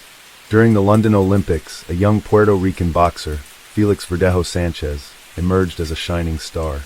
Heralded as a diamond, he was seen as one of the most promising athletes from his country, with predictions of future titles and gold medals. Everyone believed that this talented and driven young man would reach incredible heights in the world of sports. In 2021, Felix Verdejo's name resurfaced in the global media, but this time it was in the crime section. The story revolves around a teenage romance that grew into an obsession, ultimately leading to a horrific tragedy. This tale also highlights how the 2014 Knockout of the Year recipient, praised and promoted by two-time Olympic champion Vasyl Lomachenko, narrowly avoided a death sentence and was sentenced to life imprisonment instead. Despite overwhelming evidence and his accomplice's confession, Verdejo continues to deny any guilt. Born on May 19, 1993 in San Juan, Puerto Rico, Felix grew up in a modest, large family and had a passion for sports from an early age. Initially, he planned to pursue a career in baseball, but a pivotal incident changed his path. At 9 years old, after a quarrel and fight with a visiting friend's son, Felix's father suggested he take up boxing if he wanted to fight. Felix fell in love with boxing from his first training session at the local gym. By 16, Felix won the Pan American Junior Championships, followed by his country's championship a year later. In 2012, he reached the quarterfinals at the London Olympics, marking the start of his impressive professional career. Verdejo had 29 fights, securing 27 victories. In 2014, he was credited with the year's best knockout against Sergio Villanueva. A year later, Felix won his first championship belt, the WBO Latino title, which he defended 6 times over 2 years. His skill and talent left no doubt that he was destined for greatness in boxing history. Keishla Rodriguez, born in November 1993 in San Juan, had a similar background. Her full name was Keishla Marlene Rodriguez Ortiz. She grew up in a close-knit family with her parents, Jose and Kayla Rodriguez, her sister Beryl Nicole, and her half-brother Jonathan. Keishla was outgoing, excelled in school, and loved animals, aspiring to be a veterinarian. Her sister Beryl was her confidant and best friend. Keishla and Felix attended the same school and developed a romantic relationship in their teenage years. When Keishla's parents divorced in 2011, her mother moved to Florida, but Keishla and her sister remained in San Juan, staying closely connected. At 18, the promising boxer Felix, who had already competed in the Olympics, began dating Elisa Maria Santiago Sierra, a young aspiring model. Despite being in a relationship with Elisa, Felix continued seeing his childhood friend Keishla. Keishla's sister and mother knew about the affair and disapproved of it, recognizing the complexity of the situation. Elisa believed she was Felix's one true love and future wife, while Keishla, aware of Felix's engagement, found herself unable to break away from him. Felix's relationships were tumultuous, marked by his rising fame and the constant attention from admirers. Despite his serious relationship with Elisa, he could not let go of Keishla. This love triangle, filled with deception and emotional turmoil, ultimately led to a tragic conclusion. The once promising star of Puerto Rican boxing, who seemed destined for greatness, ended up in the criminal chronicles, his legacy forever marred by the events that unfolded in 2021. On top of that, he was her first great love, and deep down, the naive girl herself still hoped to be the one. In 2016, the boxer did marry the young Elisa, who at that time was barely 19 years old. Elisa, by that time, was already quite a famous model, had tens of thousands of followers in social networks, and also opened her own beauty studio for eyelash extensions. In August of the same year, just a few months after the wedding, the athlete got into a serious car accident when he was rushing on his motorcycle. He was taken to the hospital in serious condition with head injuries, bruises, and lacerations. His trainer, Ricky Marquez, seriously feared that his talented charge would go off the rails at the height of his career, but Felix, contrary to the disappointing prognosis, made a rapid recovery and soon returned to the ring.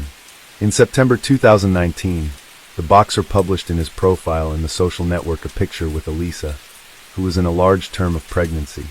In the comment to the photo, he wrote, "Soon I will meet my daddy's princess." And a month later, he announced the birth of a daughter, who was given the name Miranda Verdejo Santiago. The young man in public looked like a loving husband, caring father, and an exemplary family man. But secretly from his wife, he continued to meet with Keishla, who could not let go. As Elisa later admitted, she guessed that her husband was cheating on her. But every time, he tearfully vowed to leave his mistress. Keishla repeatedly tried to break off this painful relationship, but Felix would not let her go. She had no other men, because the boxer threatened that if he found out about the fact that Keishla had someone, not good for her and her chosen one, Keishla herself, who had fallen in love with Verdejo since high school, continued to love him despite everything. Rodriguez, as planned, connected her life with the care of animals and got a job at the Center of Veterinary Medicine and Aesthetics. Colleagues described her as conscientious, hardworking, and very responsible. She lived with 2 dogs and a cat, which she simply adored. In 2020, Elisa discovered the correspondence of her husband with several mistresses, including Keishla. The wife gave her husband a scandal and threw him out of the house, threatening that she would file for divorce and forbid him to see his daughter. Elisa's threats had an effect. In addition, in the career of the athlete at that time, there was a serious decline and unnecessary problems where he did not need. For a while, he really stopped seeing Rodriguez, but Felix still did not let her go, trying to control almost every step Keishla. After a few months of secret visits resumed, and in April 2021, Keishla discovered that she was pregnant. She bought a rapid test at the drugstore, which only confirmed her fears. She first called her sister, who was aware of her complicated relationship with the athlete, and told her everything. It was out of the question to have an abortion, because Keishla was already 27 years old, and she was ready to have a child, even if she had to raise it on her own. A few days later, Keishla broke the news to the father of her child, hoping in her heart that he would accept it, but Felix was not happy, to put it mildly. He got angry and told his mistress that she should go to the doctor, and if the pregnancy is confirmed, it will be necessary to have an abortion.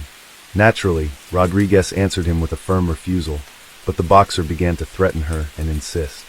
Felix said that an illegitimate child will finally destroy his reputation, and this he cannot allow. After Kishla's visit to the hospital, her pregnancy was confirmed, and she now had a certificate to prove it. She called Felix and told him everything, which made him furious. Felix shouted and demanded that Kishla immediately get rid of the child, but she again responded with a categorical refusal. Then the athlete decided to go on the sly, saying that he did not believe her and wanted to personally look at the issued medical certificate. He appointed Kishla a meeting in the evening in a crowded place, which did not surprise her, because they always tried not to draw attention to themselves and did not get in front of anyone. A few days before the meeting, the boxer stopped by his old friend Luis Antonio Padeyes, who worked in a local machine shop and also had ties with the criminal world, selling illegal drugs. Felix briefly outlined the situation and asked him to help him get rid of his pregnant mistress. Luis had previously been in the field of vision of the police, and the prospect of being in prison scared him, but the athlete was persistent, assured that everything would go smoothly and the police will never come out on them. Besides, Felix promised him an impressive cash reward, and Luis agreed, with the support of an accomplice. Felix called Kishla and told her that he wanted to meet her on the evening of April 29th to confirm her pregnancy and decide what to do next. Immediately after talking to her lover, Kishla called her sister back and told her everything. She still had hoped that Felix would accept her child and would not insist on an abortion. But Beryl's all this situation is quite alarmed. She knew that the boyfriend had threatened her sister, and she was worried that he wouldn't do anything to her. Beryl called her mother and shared her concerns, but even together they could not dissuade Kishla from that fateful meeting. At the appointed time, Rodriguez, taking a doctor's note, arrived at the meeting in her own Kia Forte automobile. Verdejo drove there in his pickup truck, in the back of which Luis was hiding. Kishla immediately got into the athlete's car and showed him the results of the tests. He once again talked about terminating the pregnancy, but Kishla, crying, again responded with a refusal. Against this background, the couple began to quarrel violently, turning to shouting. Then Felix suddenly hit Kishla in the head with his fist, from which she immediately lost consciousness. Until Kishla regained consciousness, Felix took a syringe with a large dose of illegal substances hidden in the glove compartment of the car, which Luis had obtained at his request, and injected Kishla. Then, together with his accomplice, they carried her to the back of the car, where there were already prepared pieces of wire and a concrete block. The men tied Rodriguez up, attached the load, and then covered her with a tarp so that no one would accidentally see anything. Felix then returned to the pickup truck while his accomplice got behind the wheel of Kishla's vehicle. Together, they drove to the bridge over the San Jose Lagoon.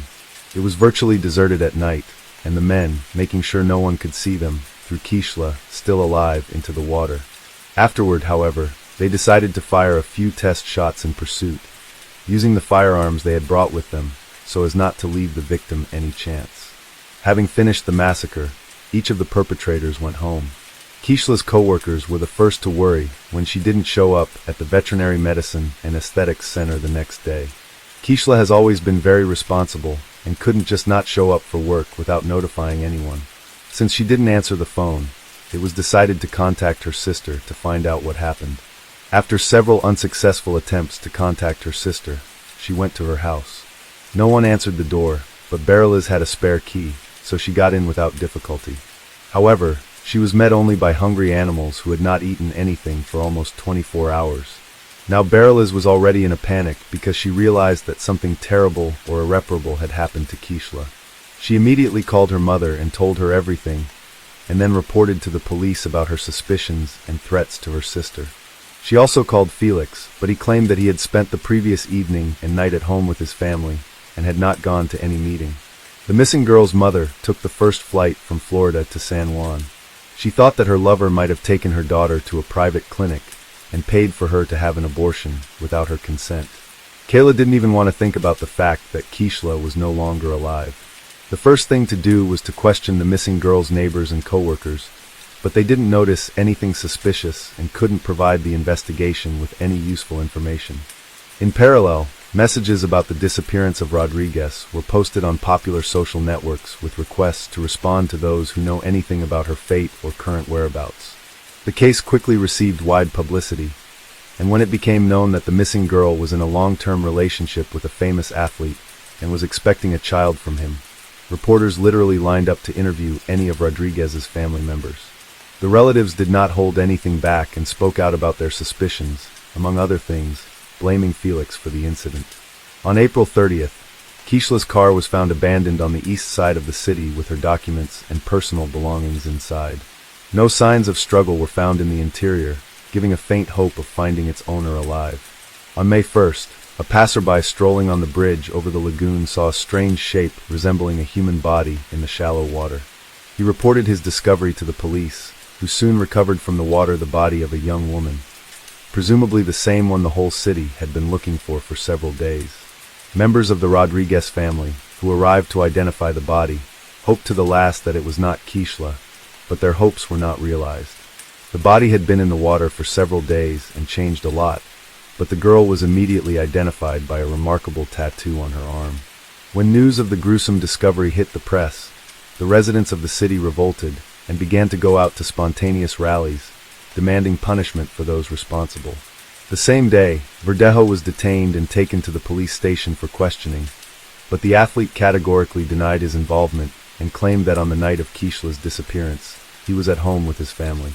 As there was nothing to charge him, Felix was released on his own recognizance.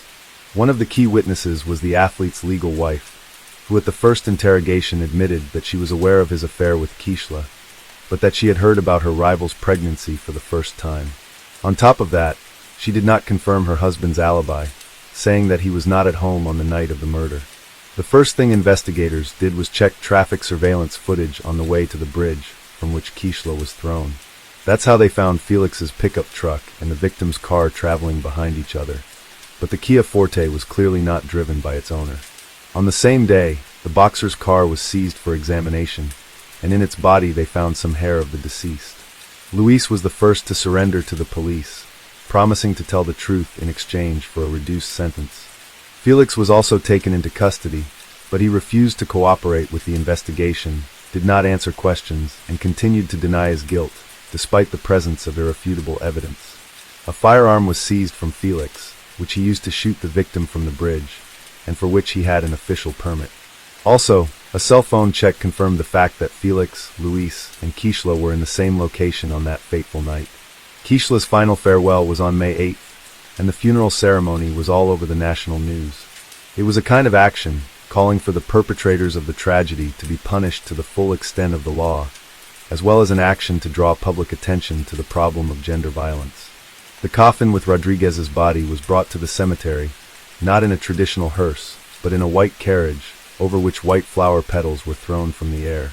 Many famous Puerto Rican natives, including show business stars, athletes, politicians, and public figures, have spoken out about the high-profile incident. Verdejo was charged with carjacking, kidnapping, premeditated murder, and the murder of an unborn child. All of these crimes together carried the death penalty, but the relatives of the deceased from the very beginning asked the court to elect a sentence of life imprisonment for the killer, so that he would suffer in captivity for the rest of his life. The hearing was repeatedly postponed due to the worldwide coronavirus pandemic, but in the spring of 2021, the trial was held in virtual mode. The court found that the crime was committed by a group of persons by prior conspiracy, and with particular cruelty against a pregnant woman. It was possible to reconstruct the chain of events of that night, and the details of the crime, mainly thanks to the testimony of Luis, who did not deny his guilt. He admitted that it was he who, at the request of a friend, got the drug for injection, and also brought a wire and a concrete block to get rid of the body. But Felix continued to insist on his non-involvement in the case, although his words could not seriously affect the situation.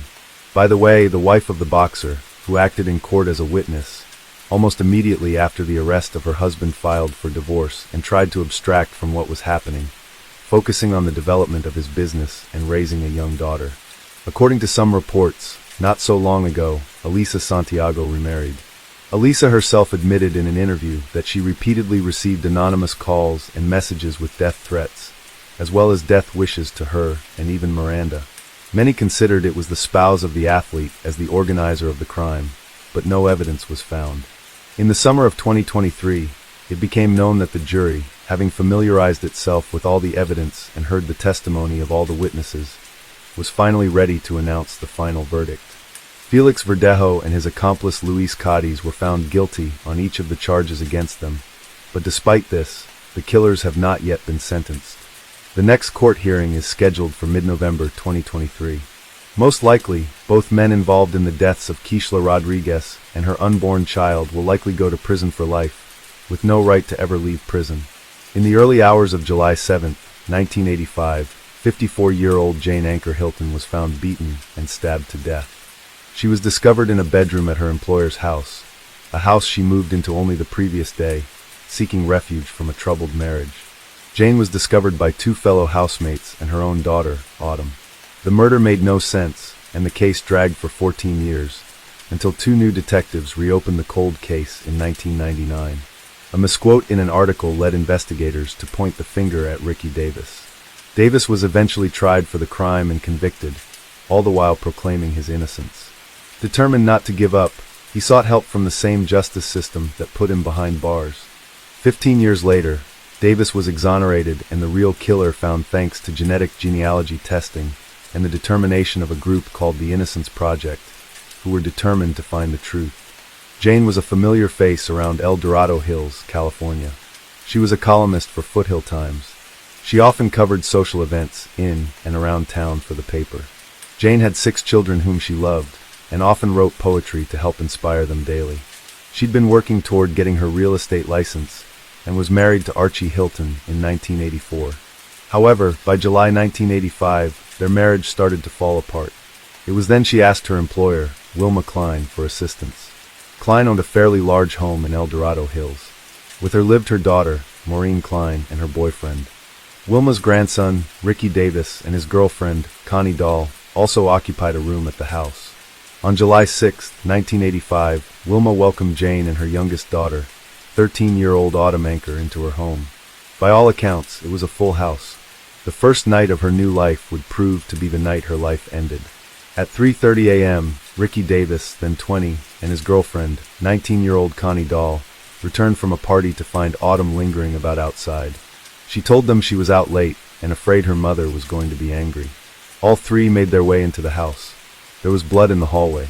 It was silent as they reached the first room, belonging to Maureen, Ricky's mother. On the bed was the bloody body of Jane Hilton. She was not breathing. Maureen and her boyfriend had gone on a camping trip and were not home at the time. Ricky and Connie called 911. Paramedics and police arrived, but Jane was pronounced dead at the scene. She had suffered 29 stab wounds, was beaten and bitten on her shoulder. It was a senseless murder, and investigators began to interview those closest to Jane.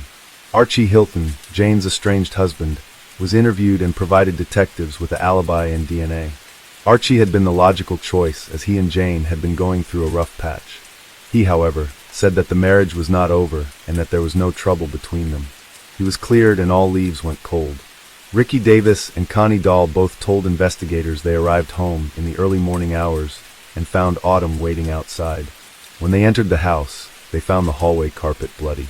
The blood trail led them to the master bedroom, where they found Jane lying dead on the bloodied mattress. They speculated that an intruder may have been responsible for the murder. For 14 years, the case remained unsolved. The cold case reopened in 1999. El Dorado County Sheriff's detectives Richard Strasser and Rick Fitzgerald retest with the investigation. After poring over paperwork, they zoomed in on a news article. Connie Dahl, former girlfriend of Ricky Davis and housemate of Jane Hilton, had given an interview to a reporter. She was quoted saying Hilton's body was lying in bed like someone placed her there in the position she would normally sleep in. This statement seemed to contradict a muffled audio recording of a statement that Davis had previously made. Detective Fitzgerald falsely thought he heard and say the body was found on the floor. Dahl was, at the time, serving a jail sentence in Oregon on unrelated charges. Detectives brought her in for an interview and began a 3-hour-long interrogation. Initially, Dahl stuck to her original story. Over the next 18 months, though, she would be interrogated 4 times. Detectives were found to have used techniques known to increase the chances of a false confession. Dahl was systematically forced into incriminating Davis and Jane's daughter Autumn in the murder. Dahl was threatened with the charge of murder.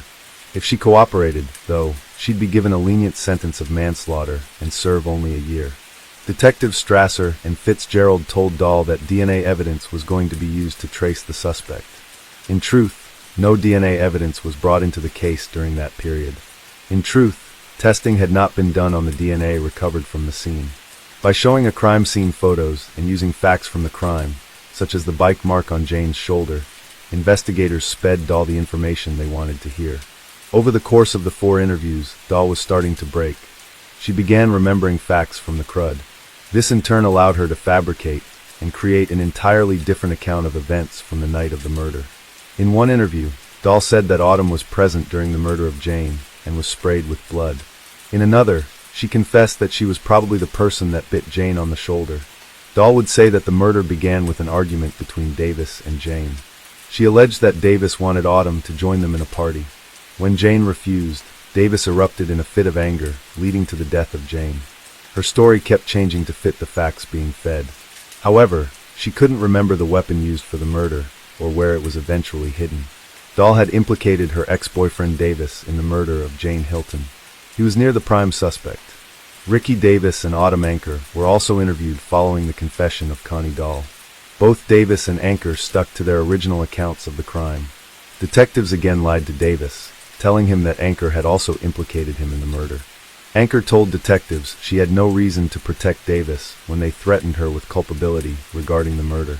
Despite their interrogation techniques, detectives could not sway Davis or Anker to change their stories. They therefore used the confession of Dahl to arrest Davis. Dahl was offered a plea bargain to testify against Davis at his trial. Davis's first trial was declared a mistrial by jurors. His second, in 2005, would eventually convict him. Dahl took the stand and testified against Davis. She told the court of how she struggled with Jane and she herself accidentally bit the victim on the shoulder. She went on to say that she went outside as Davis continued the bloody assault on Hilton. Dahl said she could hear screaming, pleading, and gurgling as Davis continued the brutal attack. Based entirely on the testimony of Dahl's account of events, Davis was sentenced to 16 years in prison for the second-degree murder of Jane Hilton. Dahl received a lesser charge of manslaughter and received a year-long sentence at the county jail. Dahl, though, would eventually die from a drug overdose in 2014. Meanwhile, Davis was not going down without a fight. He maintained his innocence and in 2006 made contact with the Northern California Innocence Project. He asked if they could help him prove that he was wrongly convicted. The NCP was founded in 2001 by Kathleen Rodolph and Linda Starr. The project began after legislation offered convicted inmates to seek DNA testing to prove their innocence. It's a non-profit clinical program of Sagittaria University's School of Law. After Davis made contact with the NCP in 2006, his case was put through a thorough re-examination. Cooperation between the NCP and the El Dorado County District Attorney's Office allowed for the DNA recovered from the crime scene to be retested post-conviction. Evidence from the crime scene included Hilton's nightgown and biological material found under her fingernails. The results revealed an unknown male DNA profile. DNA from Hilton's fingernails and nightgown were both found to be from the same source. Test results eliminated Davis, Dahl, and Anker. This proved Dahl's testimony was contradictory to the physical evidence and therefore had to have been fabricated. The DNA also proved Archie Hilton innocent. Unfortunately, he had passed away by the time results were released. The DNA profile file was entered into the FBI Combined Index DNA System, CODIS, but no matches were found. Although the evidence seemed to prove Davis's consistent claim of innocence correct, there were some hurdles that still needed to be jumped. The NCP successfully argued that had the DNA results been presented to the jury during Davis's trial, the outcome would be different. However, until January 2017, the California standard required that new evidence point unerringly to innocence. It was considered an almost unattainable standard. In 2015, a false confession expert, Richard Leo, reviewed transcripts of Dahl's interrogations. Leo concluded that the methods used by detectives during the interrogation of Dahl were designed to pressure and persuade Dahl to adopt an account that matched the detectives' pre-existing beliefs about how and why the murder of Jane Hilton occurred. In 2016, though, the NCP co-sponsored Senate Bill 1134. This bill allowed wrongfully convicted inmates, like Davis, to prove that new evidence would likely have been compelling to a jury. NCIP attorney Melissa O'Connell filed a petition for a new trial based on the new DNA evidence testing. Championed by former California State Senator Martha Leno, the bill was passed in January 2017, putting California's standard in line with that of 43 other states. In 2019, Superior Court Judge Kenneth Malakian vacated Davis's 2005 conviction and ordered a new trial. Initially set to start in fall of 2019, however, the judge announced the trial would take place in April 2020, citing the defense attorney's health as the catalyst for change in date. However, the fate of the trial was about to change once again. Advancements in DNA testing led to Davis becoming the first convicted person in California and the second in the United States to be exonerated for a crime. Genetic genealogy is a fairly new DNA testing concept. It involves taking DNA evidence from a crime scene and sending them to genetic companies. These companies then search family tree databases to find a potential match. In February 2020, DNA evidence matched to a man considered an unlikely suspect. El Dorado County Attorney Vern Pearson announced in February 2020 that a new suspect had been identified as the man linked to the DNA evidence found on Jane Hilton's body. Following the arrest, many people spoke to the media about the man they knew as Michael Green. Green was a longtime resident of Roseville, California. He graduated from Oakmount High School in 1986. He was described as an easygoing, kind person, even-tempered, and even super chill.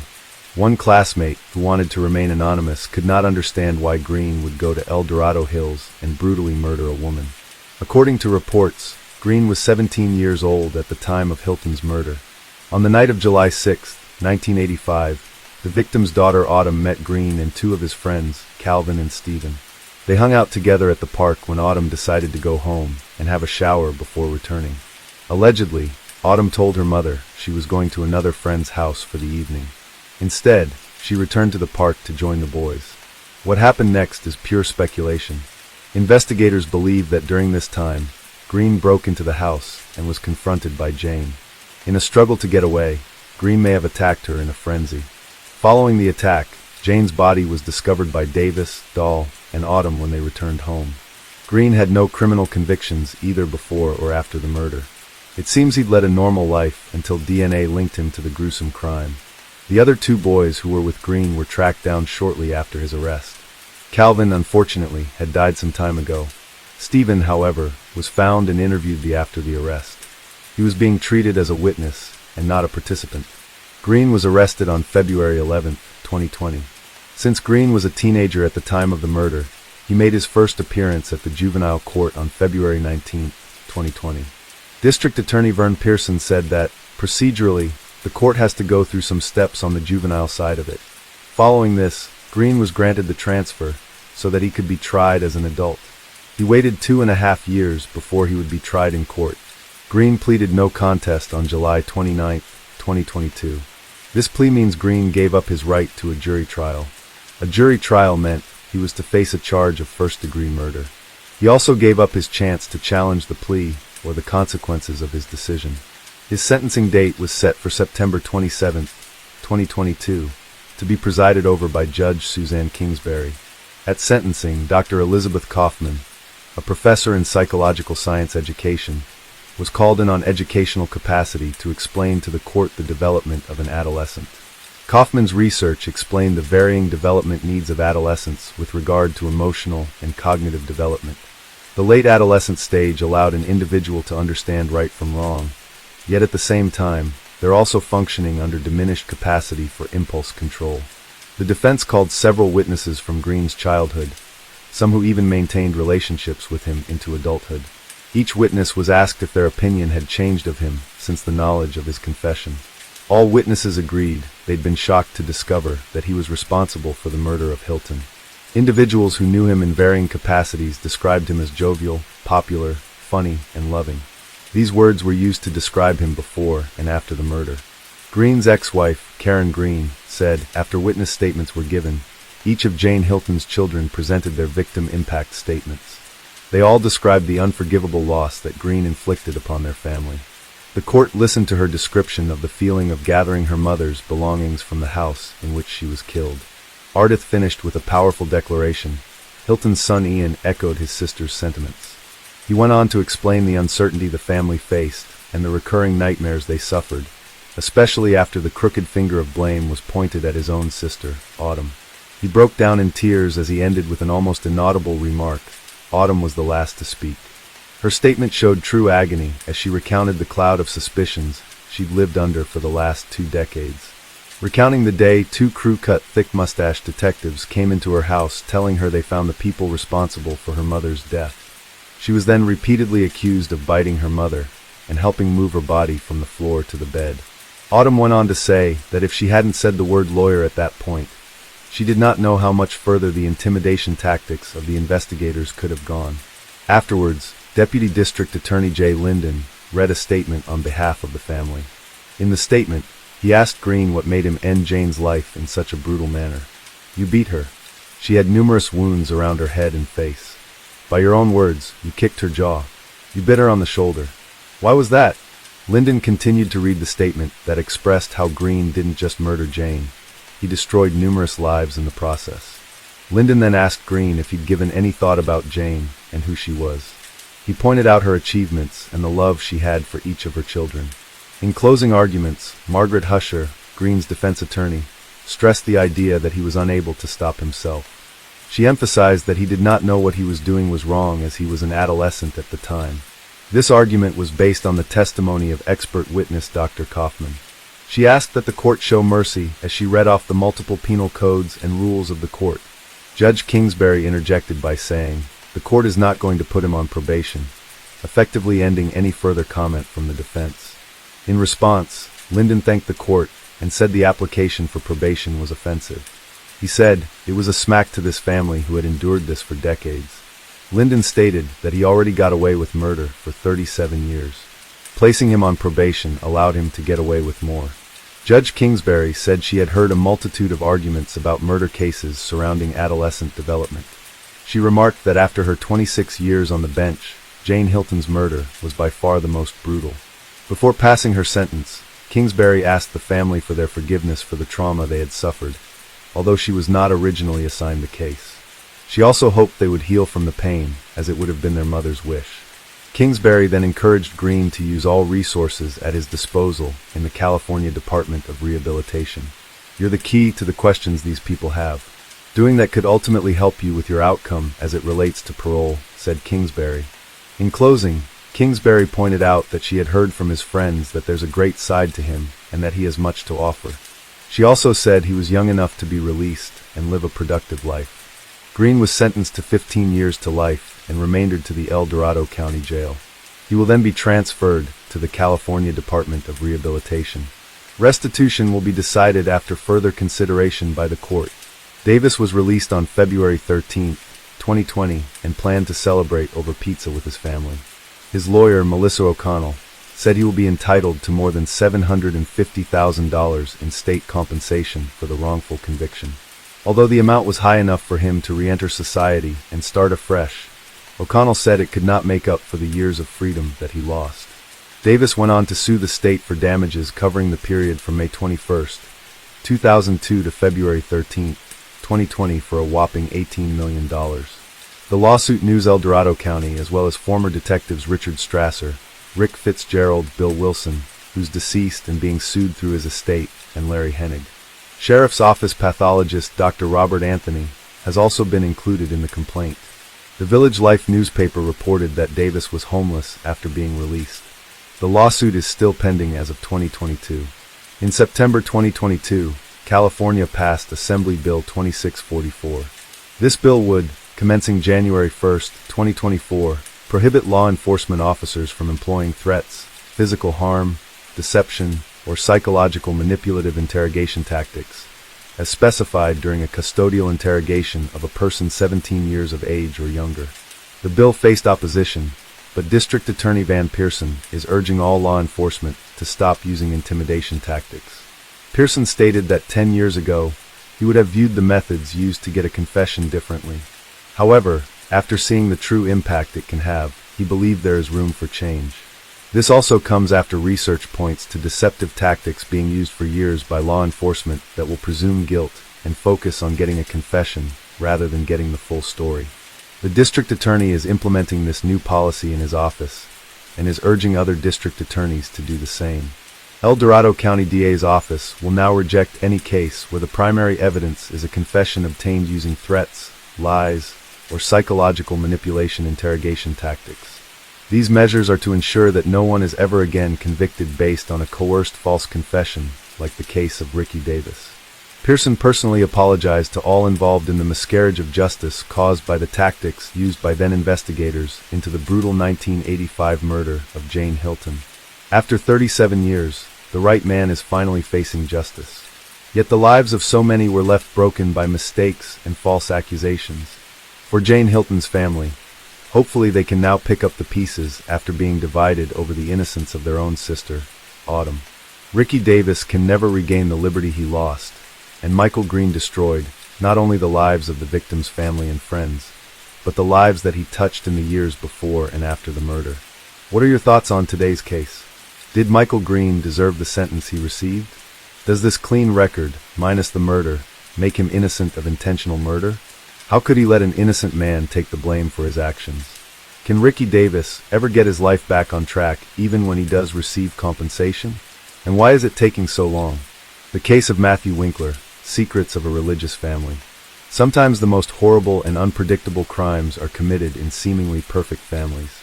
Of course, even in the most prosperous unit of society can come crisis, which will be unnoticed by others, but literally poison the lives of all members of the family, and eventually lead to tragedy. The Winklers in the town of Selmer were considered by many to be a model family.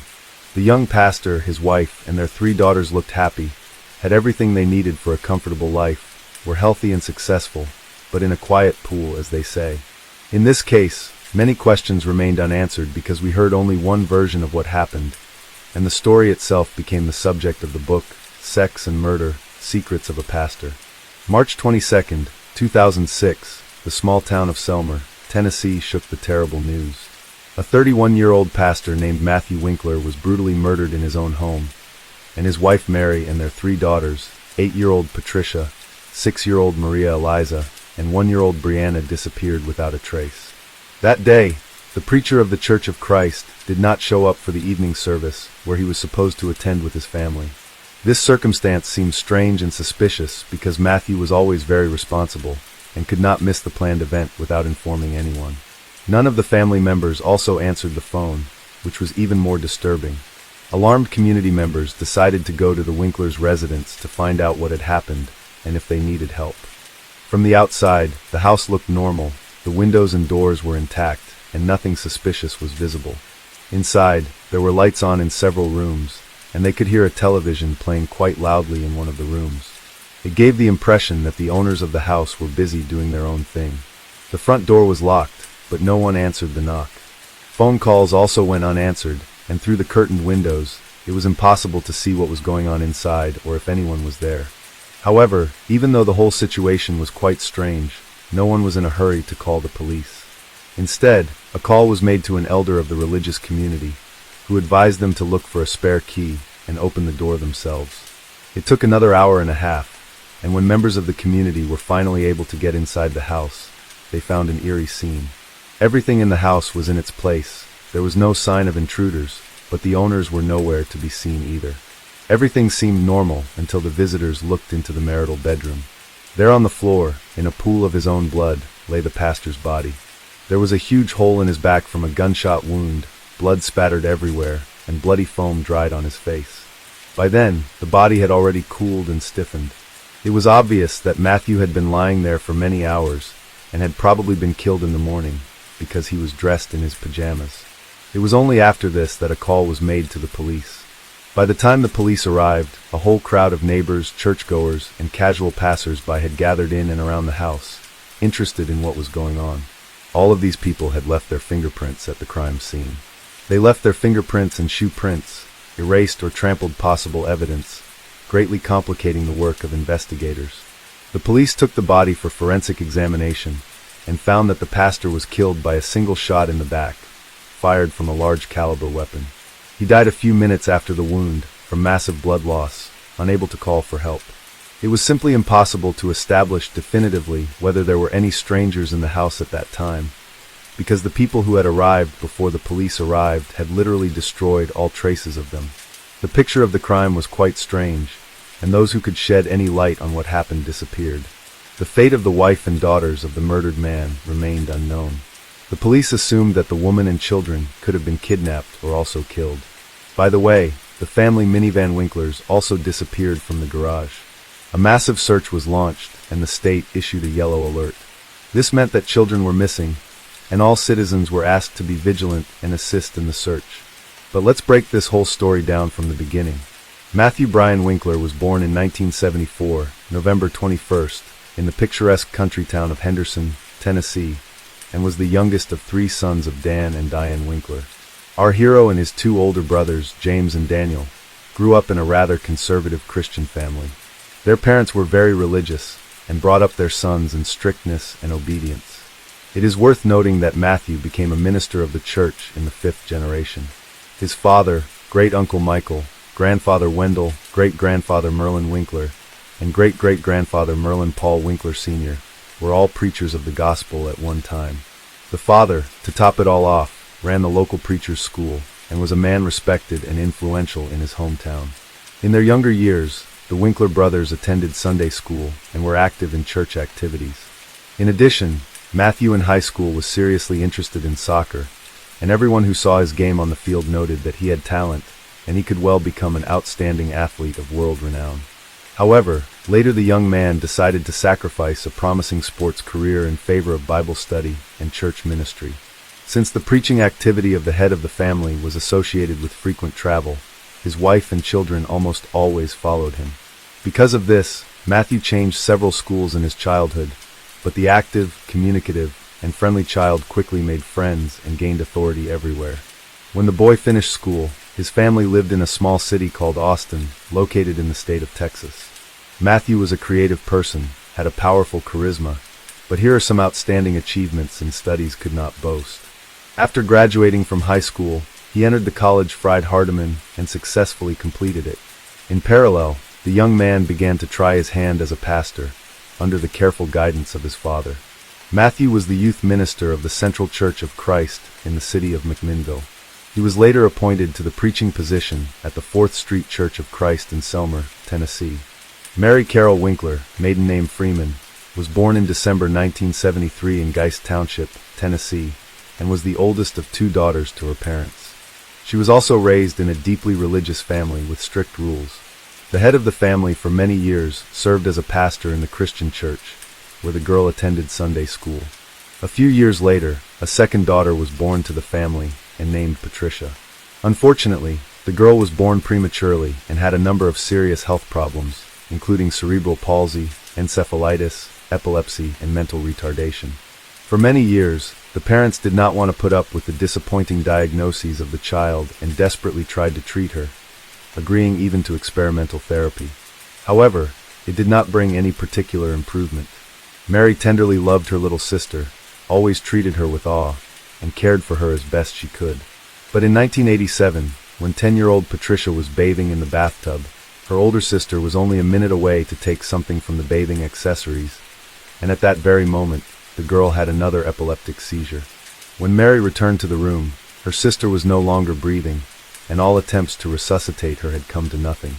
For a 13-year-old girl, it was a huge shock and the first loss in her life. She blamed herself for the tragedy and was on the verge of a nervous breakdown.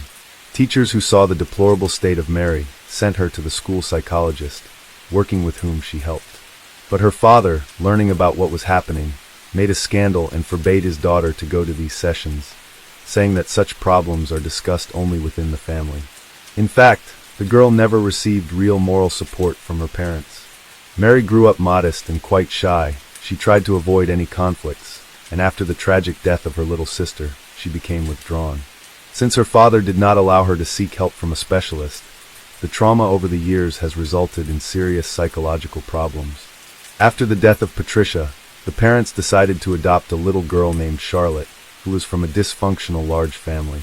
Soon the couple was also allowed to take custody of Charlotte's 2 brothers and sister, so the family was reunited in their new home. Mary was once again the older sister and took care of the younger children while helping her mother. Matthew and Mary Winkler, family life. The future spouses met soon after Matthew graduated from high school. The guy was prominent, handsome, athletic, and enjoyed great popularity with the opposite sex. But to spin novels right and left, he did not allow a strict religious upbringing. The young people immediately developed a liking for each other, which quickly grew into love. For both of them, it was the first strong feeling in their lives, and after a couple of months, they met each other's parents and, having received their blessing, began to plan a wedding. In April 1994, the lovers got married. When the family had an older daughter, Patricia, the head of the family was still in college and was forced to leave school for a while. He took a job at a construction site, but long there did not last, because he was not used to hard physical labor. During this period, for the first time made himself aware of the difficult character of Matthew. He was often angry with others, irritated at small things, and sometimes he could not control his anger. But Mary tried not to complain and not to tell anyone about what was happening in her family. A meek young woman, brought up in the spirit of patriarchy, obeyed her husband in everything. At first, the Winklers lived near the house of Mary's parents, so she was able to see them regularly. But soon Mrs. Freeman was diagnosed with cancer, which rapidly progressed, and in just a few months she literally burned from the disease. It was another shock for Mary, and the care of her underage siblings now fell on her shoulders. The situation was further complicated by the fact that Mary was pregnant again at that time.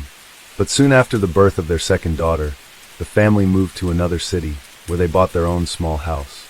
After the move, Mary was completely absorbed in the care of the baby, and almost stopped communicating with her father, as well as with younger brothers and sisters, who were too demanding and constantly needed attention.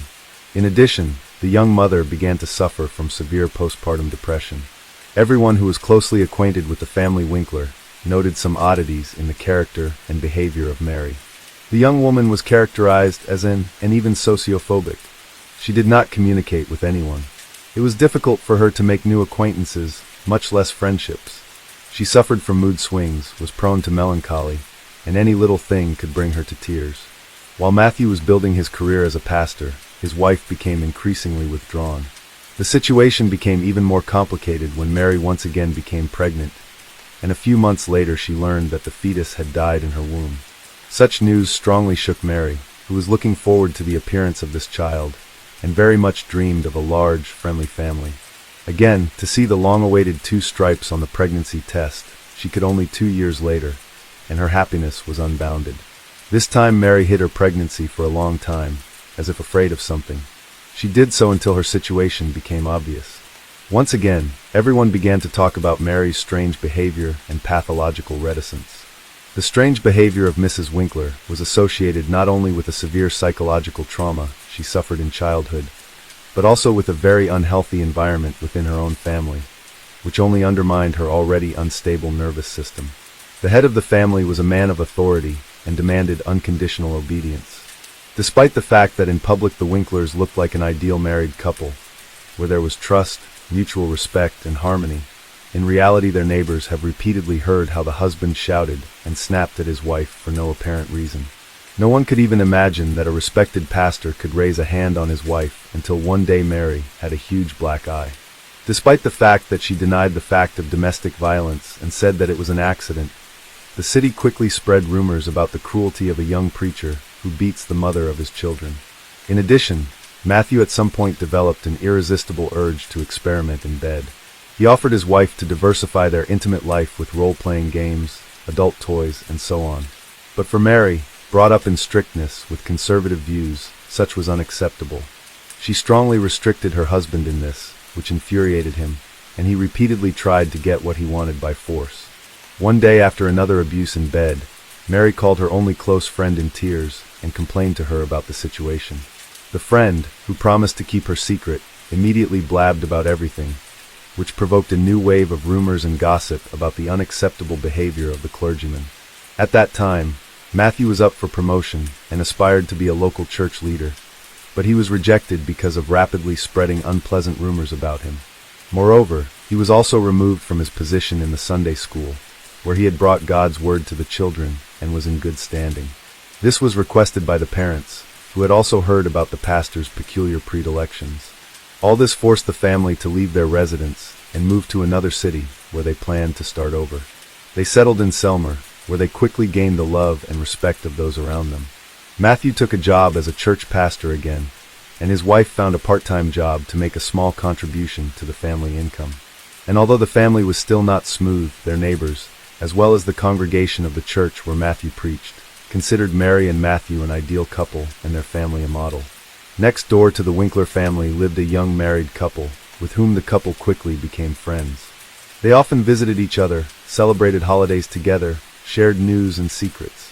A few months before the tragedy, during a joint dinner at the pastor's house, Mary bragged to the neighbors that her husband had bought her a gun for self-defense and had already taken her to the shooting range several times to learn how to handle it confidently. Mary turned out to be quite a capable student, quickly mastered all the subtleties, and accurately shot at targets.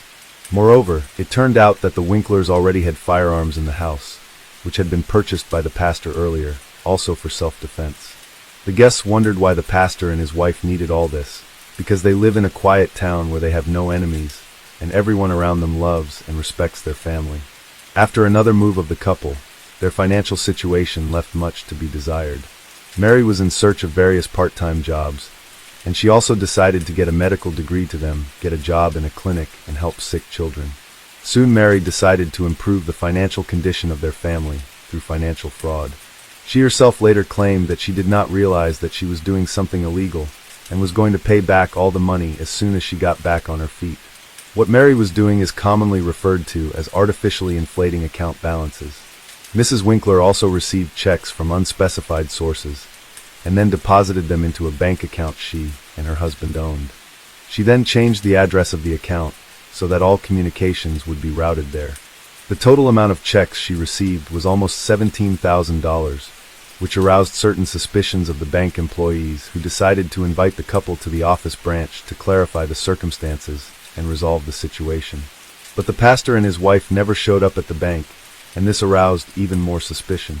It was assumed that Matthew was not aware of what his wife was doing at all. However, after Matthew's death, his wife tried to prove in court that the whole story of fraud was his idea, and that it was he who forced her to make dubious transactions, while he himself remained in the shadows, without arousing suspicion. Whereas Mary disappeared too. When Mr. Winkler was found murdered in his own home, his wife and daughters were put on the wanted list, fearing that they too might be in mortal danger. Initially, the meek, shy, and homely Mary was initially viewed solely as a possible victim of the crime.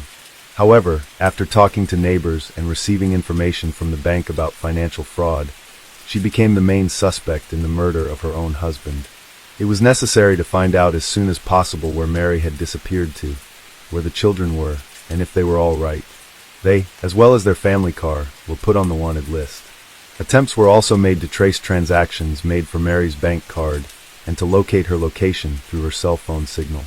Mary was found just a day later in an Alabama resort town, where she and her children were having fun at a local amusement park.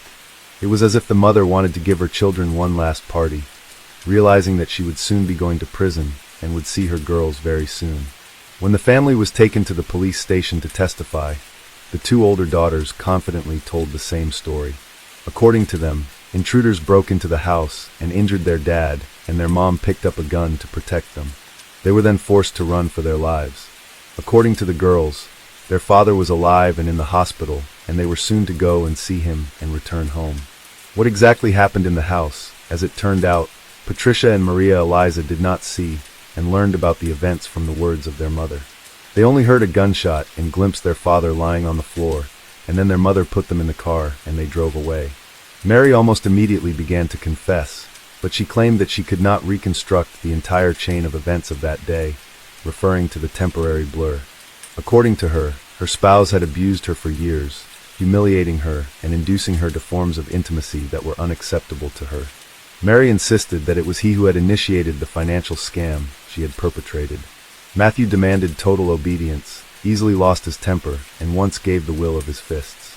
This was confirmed by Matthew's secretary at his previous place of employment. The woman repeatedly witnessed how the pastor insulted his wife, who carefully brought him lunch to church, but he was always dissatisfied with something. The evening before the tragedy, there was another scandal in the family, because of which the spouses went to bed in separate rooms. Mary cried all night, and in the morning she did not realize how in her hands was a shotgun, which her husband kept loaded. She entered Matthew's room and shot him in the back while he was still lying in bed. Matthew collapsed to the floor, bloody foam oozing from his mouth and nose. According to Mary, her husband, while still alive, whispered, "Why?" To which she replied, "I'm sorry, I'm so sorry." Mary then took her daughters and left the house, and her husband, as experts have established, tried to reach for the phone to call for help, but he no longer had the strength to do so. By the way, the weapon of crime was found in the trunk of the car on which Mary left with the children. For what purpose she took it with her, Mrs. Winkler also could not answer. At the trial, the role-playing costumes found in their home were presented as evidence of the pastor's humiliation and moral abuse of his wife. Upon seeing them, Mary turned pale and then became hysterical. Despite the fact that she confused her testimony and told several different versions of what happened, the court agreed that she was the victim of a domestic tyrant, and the murder was the result of years of anger, resentment, and pain. However, this did not absolve Mary of responsibility for what she had done. In April 2007, the court delivered its final verdict in this complicated and confusing case. Mrs. Winkler was found guilty of involuntary manslaughter, but her mental state raised many questions. It was originally expected that the young woman would be sent to prison for at least 6 years, but in the end, she was given a sentence of less than 1 year. She spent 2 months of that sentence in a psychiatric hospital, where experts were trying to determine whether she could regain custody of her children upon release. In the summer of 2008, Mary was given sole custody of her daughters, who all this time lived with their paternal grandparents. Matthew's parents were extremely upset by this circumstance. They believed that their daughter-in-law had deliberately killed their son and suffered virtually no punishment for it, and now their granddaughters were given full custody of her. However, all their numerous attempts to file appeals had failed. As for the fraud case, it never went to trial. The bank never filed formal charges, and the whole story was dropped. Hello friends, welcome to our channel. Today we're going to take a look at another horrible case with you. The case of Sir Ben McLaughlin. On February 28, 2006, McLaughlin was found deceased in a locked bedroom at her residence in Natchitoches, Goldstown, Dublin 14. At first, it appeared as if she had tragically taken her own life. But within hours, the members of the McLaughlin family were convinced that she had been brutally murdered. Sir Ben was one of 8 children, 7 girls and 1 boy, born to her parents, Ewan and Deja McLaughlin. Sir Ben worked as a chef in the canteen of an electrical firm. In 1989, at the age of 21, she met a man named Brian Carney, who was 31 years old. Brian worked as an electrical engineer for the same firm, which was a very good job. Sir Ben lived in an apartment, while Brian lived with his toddler daughter, Aisling, from a previous relationship.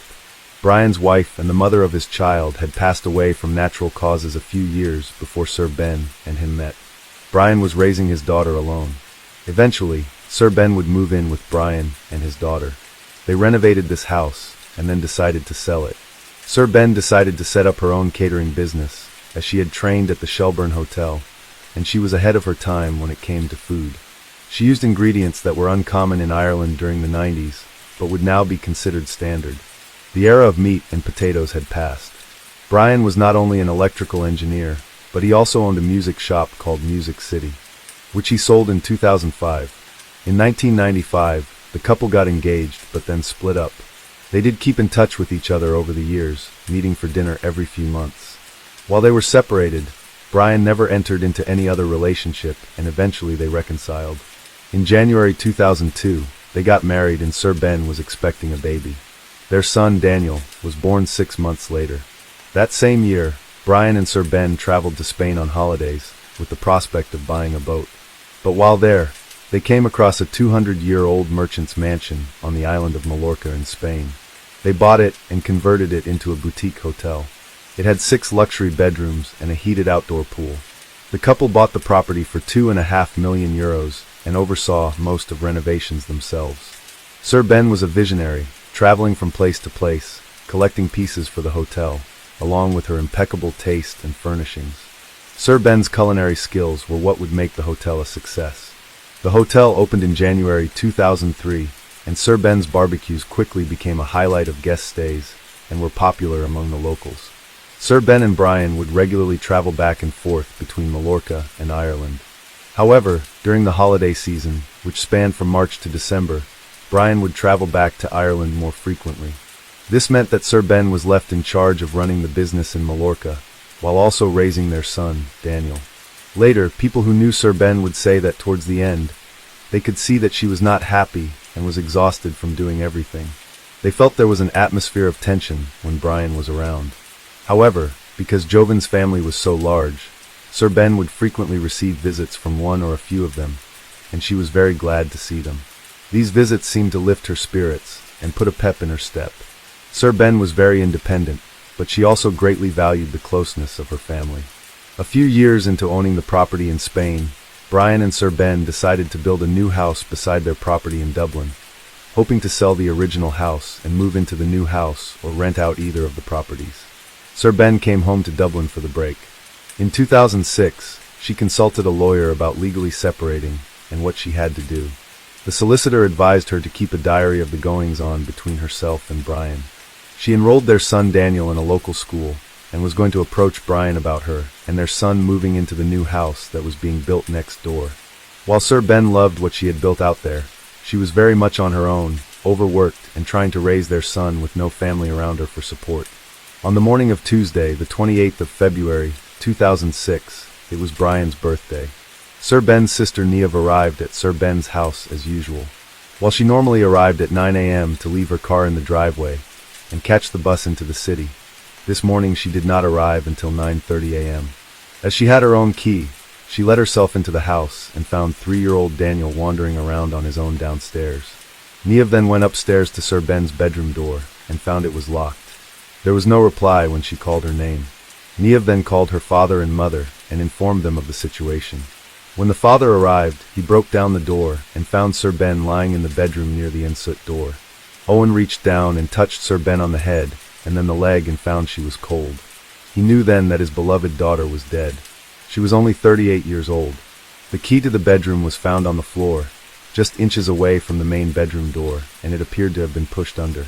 Owen immediately contacted the Garda, Irish police. When they arrived and examined the scene, they felt it was staged. Photos had been placed around Sir Ben, almost like a shrine. A cord was partially wrapped around Sir Ben, and the cord had been broken. When the forensic team arrived and examined the scene, they found indentations at the top of the ensuite door, and the other part of the vacuum cord was wrapped around the door handle on the inside of the door, making it look like she had tried to hang herself. It later emerged in court that the cord would have snapped within 5 seconds due to Sir Ben's weight, and she would have had to have been at least 6 inches off the ground. These two factors, combined with other evidence, indicated that it was impossible for Sir Ben to have taken her own life.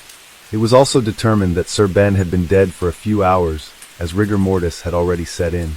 The Garda imposed a 2-day media blackout on the case and advised the family not to speak to the press.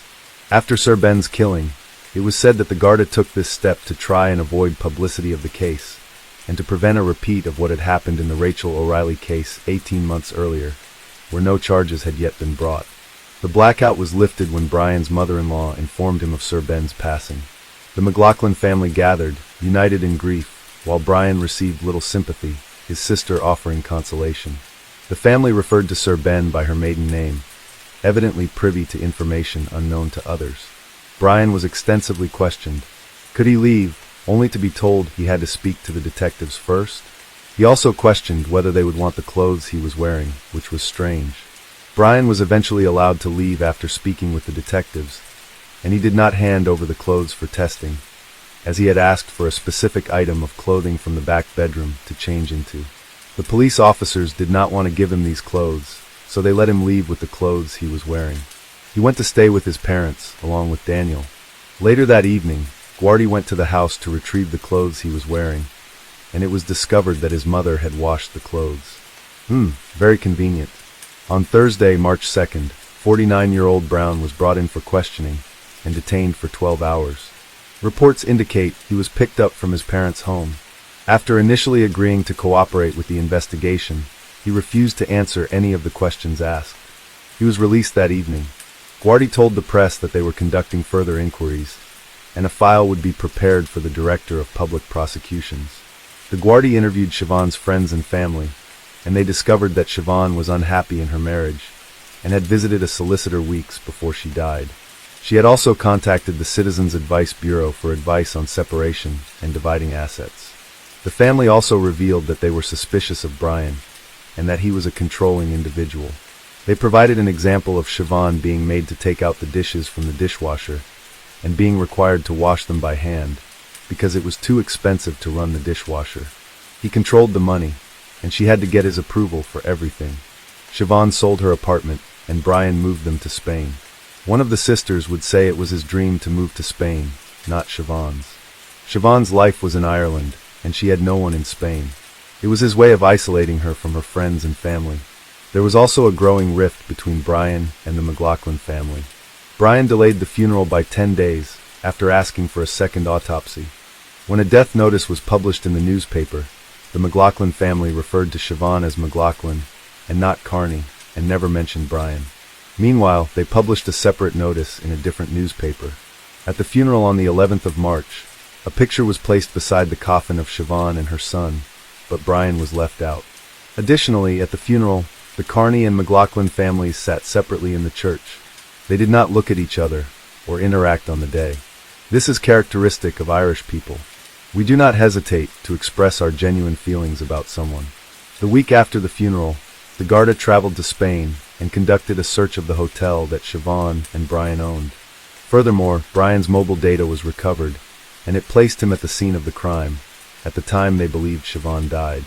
Witnesses reported seeing Brian in the driveway at the time he claimed to be at his brother's on the morning of the murder. Brian's DNA was also found on a part of the vacuum cord. On June 22, 2006, Brian was arrested again and questioned at Dundrum Garda Station. He was questioned for 8 hours before being released without charge. The Garda felt they had enough evidence at this stage and sent a complete file with all the new evidence gathered over the months to the Director of Public Prosecutions, DPP. It was now a waiting game.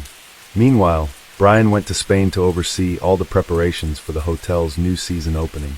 However, once word spread about the murder, cancellations started coming in, and staff also quit, considering it too difficult to work without Siobhan, who was the backbone of the business's success. The staff's loyalty was to Siobhan, not Brian, which reflects the kind of person Siobhan was. The Guardia again returned to the hotel in Spain, and under oath in front of a Spanish judge, the staff gave evidence about Siobhan's demeanor in the weeks before her death. On December 10, 2006, Siobhan's family held a vigil outside her house where she was killed.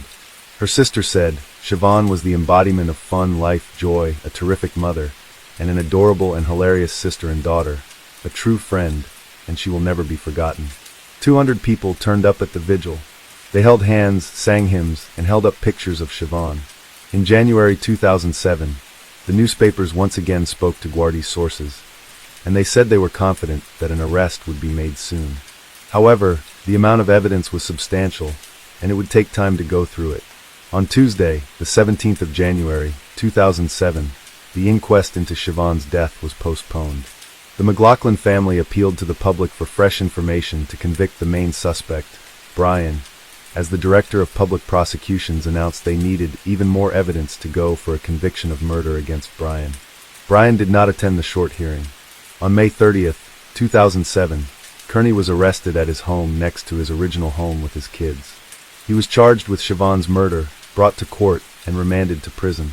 His response was not guilty, and no bail request was made. The McLaughlin family attended the hearing, but Kearney avoided eye contact and chewed gum disrespectfully. Kearney was freed on bail on June 6, 2007 after appealing to the High Court at Clover Hill Prison the previous day. His release came with conditions. He had to surrender his passport, pay €100, and provide a €55,000 bond from an independent juror, which his brother Patrick supplied. He also had to sign in weekly at Dundrum Garda Station. In July, a date was set for the trial to begin 6 months later, with a 4-week time frame to hear all evidence and reach a verdict. So the trial was to start in early 2008. On February 11th, Kearney appeared for trial before Justice Barry White and a jury of 12. He pleaded not guilty. However, one juror worked for a home security company that had installed and serviced the Kearney residence system. While the defense was willing to continue with 11 jurors, the prosecution objected and the judge agreed. The jury was dismissed and a new one sworn in a week later. It was the prosecution's case that Kearney had murdered Siobhan, tried to stage it as a suicide, and left his son alone before going to work. The McLaughlin family testified about the events, and Siobhan's father found her dead. Her mother also recounted the morning's happenings, including Neve's wrong actions towards the Kearney. She said when Kearney arrived home, she broke the news to him that Siobhan was dead upstairs. When she had been on the phone with him, she had not told him what was wrong, and Kearney never asked. Deja also confirmed that in 1999, Siobhan had signed herself into the St. John of God psychiatric unit after suffering from stress at work and what was described as a little breakdown. But after 5 days, she returned to work. Bridget, Siobhan's sister, stated that in 2005, Kearney phoned her to say that Siobhan was suffering from her nerves again, but when Bridget phoned Siobhan, she was perfectly fine. Ward, who worked for Colors Electrical with Kearney, said Kearney was in the habit of arriving to work between 8:30 a.m. and 9 a.m., but on the morning of Siobhan's murder, he arrived extra early, between 7:50 a.m. and 8 a.m. A solicitor confirmed that multiple letters regarding the separation had been sent to Kearney, but he never responded to any of the correspondence. Kearney's statement to the guards was then read aloud. Kearney told the security guards that on the morning of Siobhan's death, he had noticed her door was locked. The previous night, Siobhan and Daniel had returned home from a visit to her friend's house around 8:30 p.m., and Kearney had put Daniel to bed and slept in the same room, while Siobhan slept in the master bedroom. Kearney had said they woke up at 7 a.m. the next morning, had breakfast, and Kearney put on a DVD for Daniel, went upstairs to brush his teeth, and then attempted to enter Siobhan's room, but it was locked. He called out that he was leaving, went downstairs, kissed Daniel goodbye, and left for work.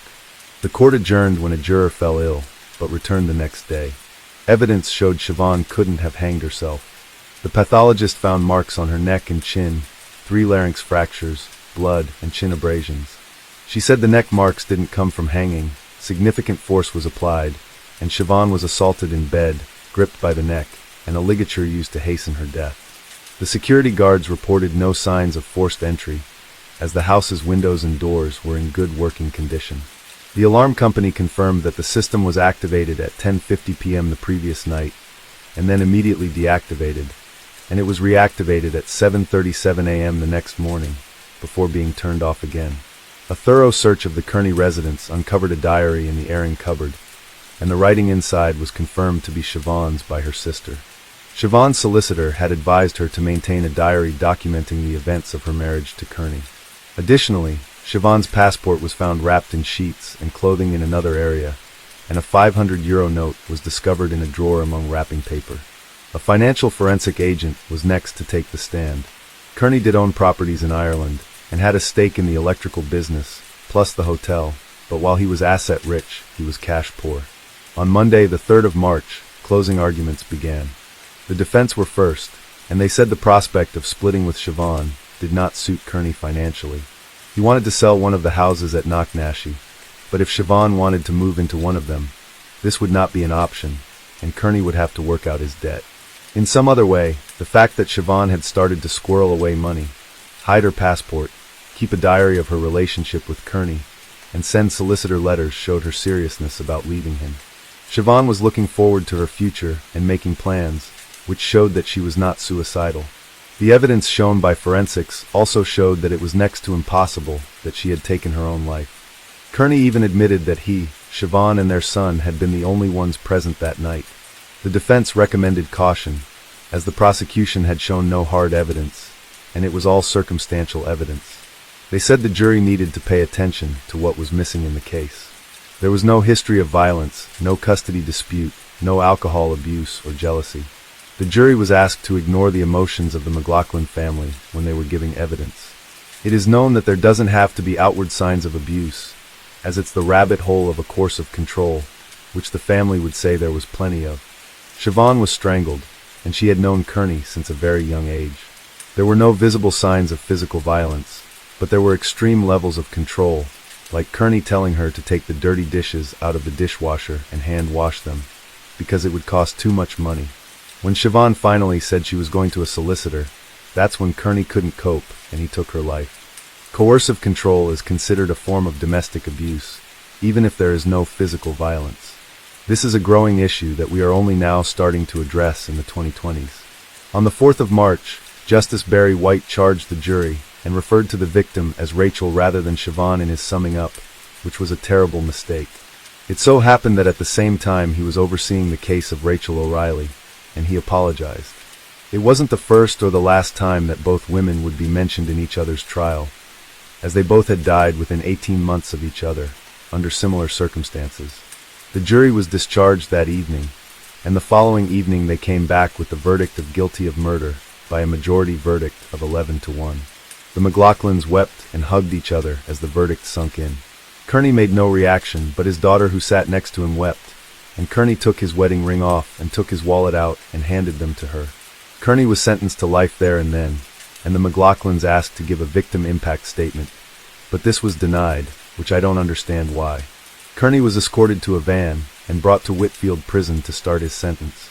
Kearney lodged an appeal straight away, and it was heard in 2009, and the three-judge panel dismissed the appeal.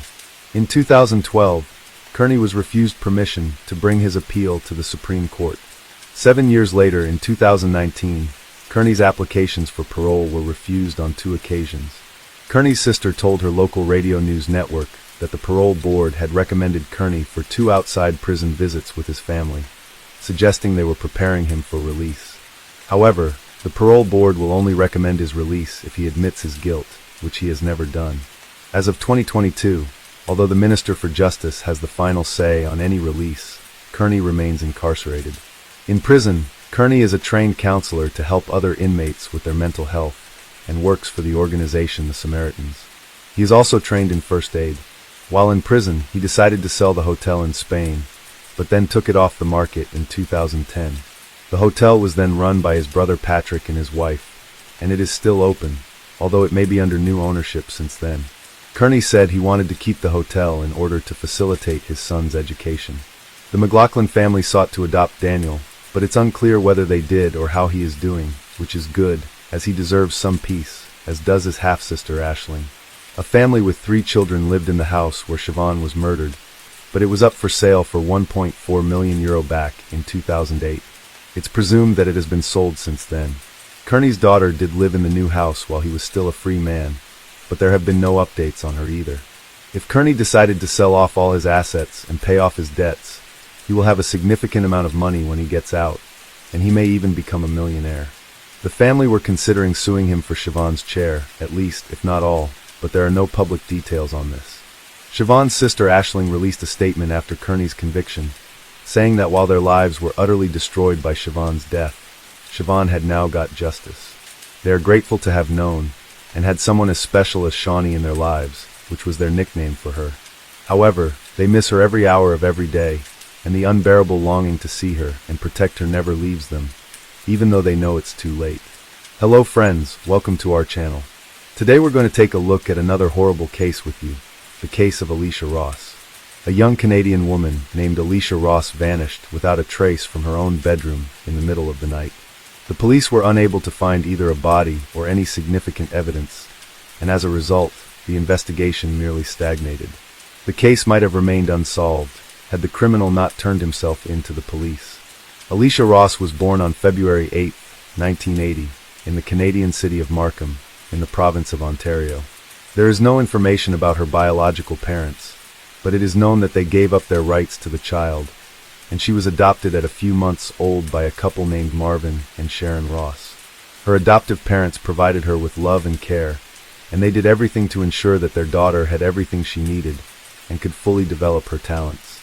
When Alicia started school, her adoptive parents decided to divorce, but they maintained a friendly relationship and continued to participate together in their daughter's life. Soon, Sharon remarried, and her new husband, named Julius Forrest, treated the child as if she were his own daughter. The girl performed well in school, demonstrated exceptional skills in drawing, and also developed a passion for photography and a love for discovering new cities and countries. After finishing school, she spent a year in Australia, where she traveled and enjoyed life before returning home and enrolling in university in the summer of 2005. The 25-year-old Alicia went on a hiking trip in the mountains with her friends, where she met a young man named Sean, with whom she began a romantic relationship in early July. He was 4 years older than her, but the small age difference did not bother the couple. On August 16th, the young woman, along with her adoptive mother and their dogs, went for a stroll in the park. Alicia appeared cheerful and shared that she was expecting a promotion at work to the position of senior sales manager in the coming days.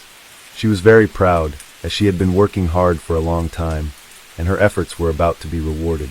Additionally, the young woman discussed her boyfriend, Sean, whom she had been dating for just over a month, but seemed deeply in love with.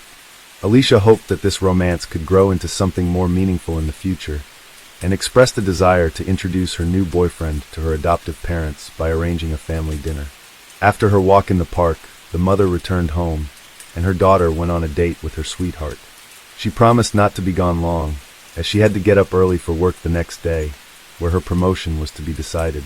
The women said their goodbyes and went their separate ways. Sharon never saw her daughter alive again.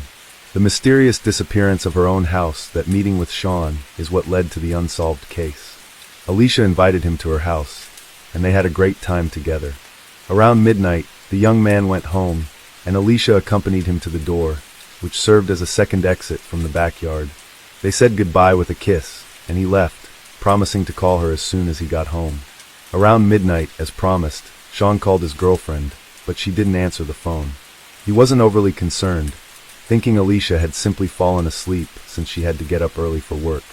However, the next morning, when he tried to call her again, and she still didn't pick up, he became genuinely worried and contacted a mutual acquaintance who worked in the same office as Alicia. From her, he learned that Alicia hadn't come to work, and he immediately rushed to her house. On August 17th in the morning, Sharon and Julius planned to play golf with friends and left the house at 10. They saw their daughter's car in the driveway, but assumed someone had taken her, so they went about their day. A while later, Sean went to Alicia's house, but couldn't find her, so he called the police to report her missing. He then called Sharon to inform her. The couple rushed home, where the police were already there. Sean was the first to notice Alicia was missing, and informed the police. He was also the last to see her, the night before she disappeared, saying they had parted ways at the gate around midnight, and hadn't heard from her since.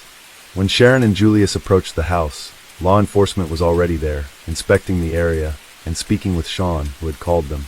The young man appeared visibly nervous and distraught. When the mother looked into Alicia's room, she immediately noticed that all her daughter's personal belongings, which she never left the house without, were in their places. Her purse, passport, driver's license, keys, cell phone, as well as her bank cards and cash, were all left in the room, suggesting she wouldn't have gone anywhere, let alone left without them. The gate was open but not forced, implying that the missing person either let her abductor in, or willingly left with someone from the yard. In the backyard, the police found some disturbance. The lawn and flowers in one area were trampled, as if someone had fallen there. Also, a pair of cigarettes and the right sandal of the girl, the one she had been wearing the evening before, were found on the ground, laid out in a straight line. Neither Alicia nor her parents smoked, so the cigarettes did not belong to them, and Sean claimed he never smoked that particular brand, leaving the ownership and arrangement of the cigarettes unclear. Sean was almost immediately considered the prime suspect. Firstly, he was noticeably nervous, and his account seemed somewhat confused and disjointed. Secondly, he was the first to report his girlfriend's disappearance to the police, even before speaking with her parents and confirming that they too had not seen her. Thus he definitely knew she was missing. Additionally, law enforcement found biological traces on the girl's bed, belonging both to her and Sean.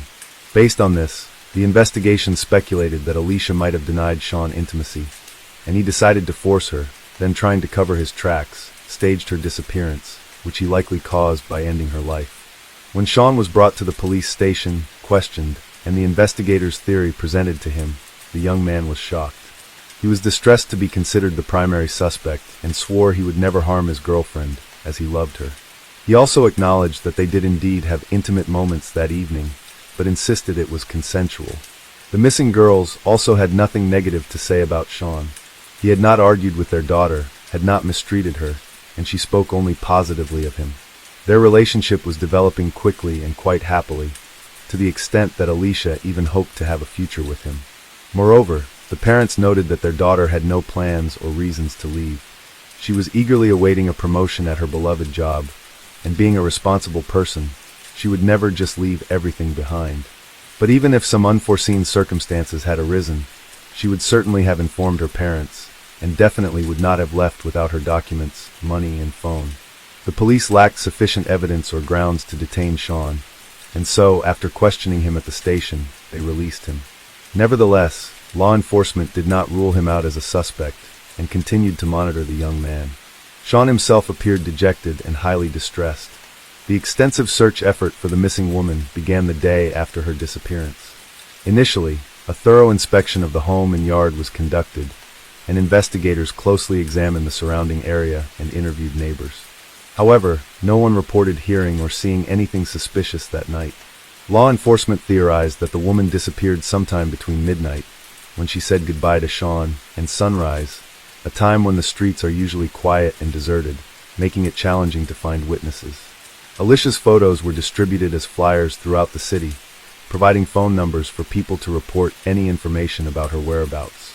The story of the missing woman was widely covered in the news and featured in popular publications, sparking significant public interest and prompting hundreds of volunteers and concerned citizens to join the search. The police received numerous daily calls related to the case, although most of the information turned out to be false or mistaken. Nevertheless, each tip and theory was investigated in the hope of finding any leads. The search area was continuously expanded, involving more people.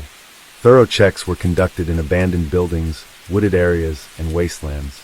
Sean also actively participated in the search efforts, despite still being the prime suspect. Feeling wronged, the young man turned to the media and gave a significant interview where he expressed his deep love for Alicia and showed photos of them looking very happy together. He tearfully pleaded for help in the search, appearing utterly devastated by the situation. The search for Alicia became one of the most extensive operations in Ontario's history. Every difficult-to-reach ravine and marshy area was scoured, but no clues, leads, or even hints about the missing woman's location were found. Her parents also appealed to the public through media, expressing their belief that their daughter was alive, but being held against her will somewhere. They implored whoever had their daughter to let her return home unharmed, and not to harm her in any way. Sean's unexpected arrest led the police to lean towards the theory that someone Alicia knew personally had abducted and possibly ended her life. This hypothesis was supported by the lack of signs of struggle, no evidence of forced entry, and the gate being left open, but no concrete leads were found. The cigarettes found on the ground bore only a heavily smeared fingerprint, which couldn't be identified. Investigators thoroughly checked Alicia's contacts and reviewed all calls and messages on her phone and email, yet nothing suspicious was uncovered. On the sixth day of the search, the case was officially reclassified as a criminal act, despite the lack of evidence. Sean remained the prime suspect. Sean lived alone in his own house, located about 10 miles from Alicia's home. After realizing that public suspicion had intensified following his media appearance, he stopped participating in the search and refused to speak with the press. Investigators interviewed Sean 3 more times, but his story remained consistent.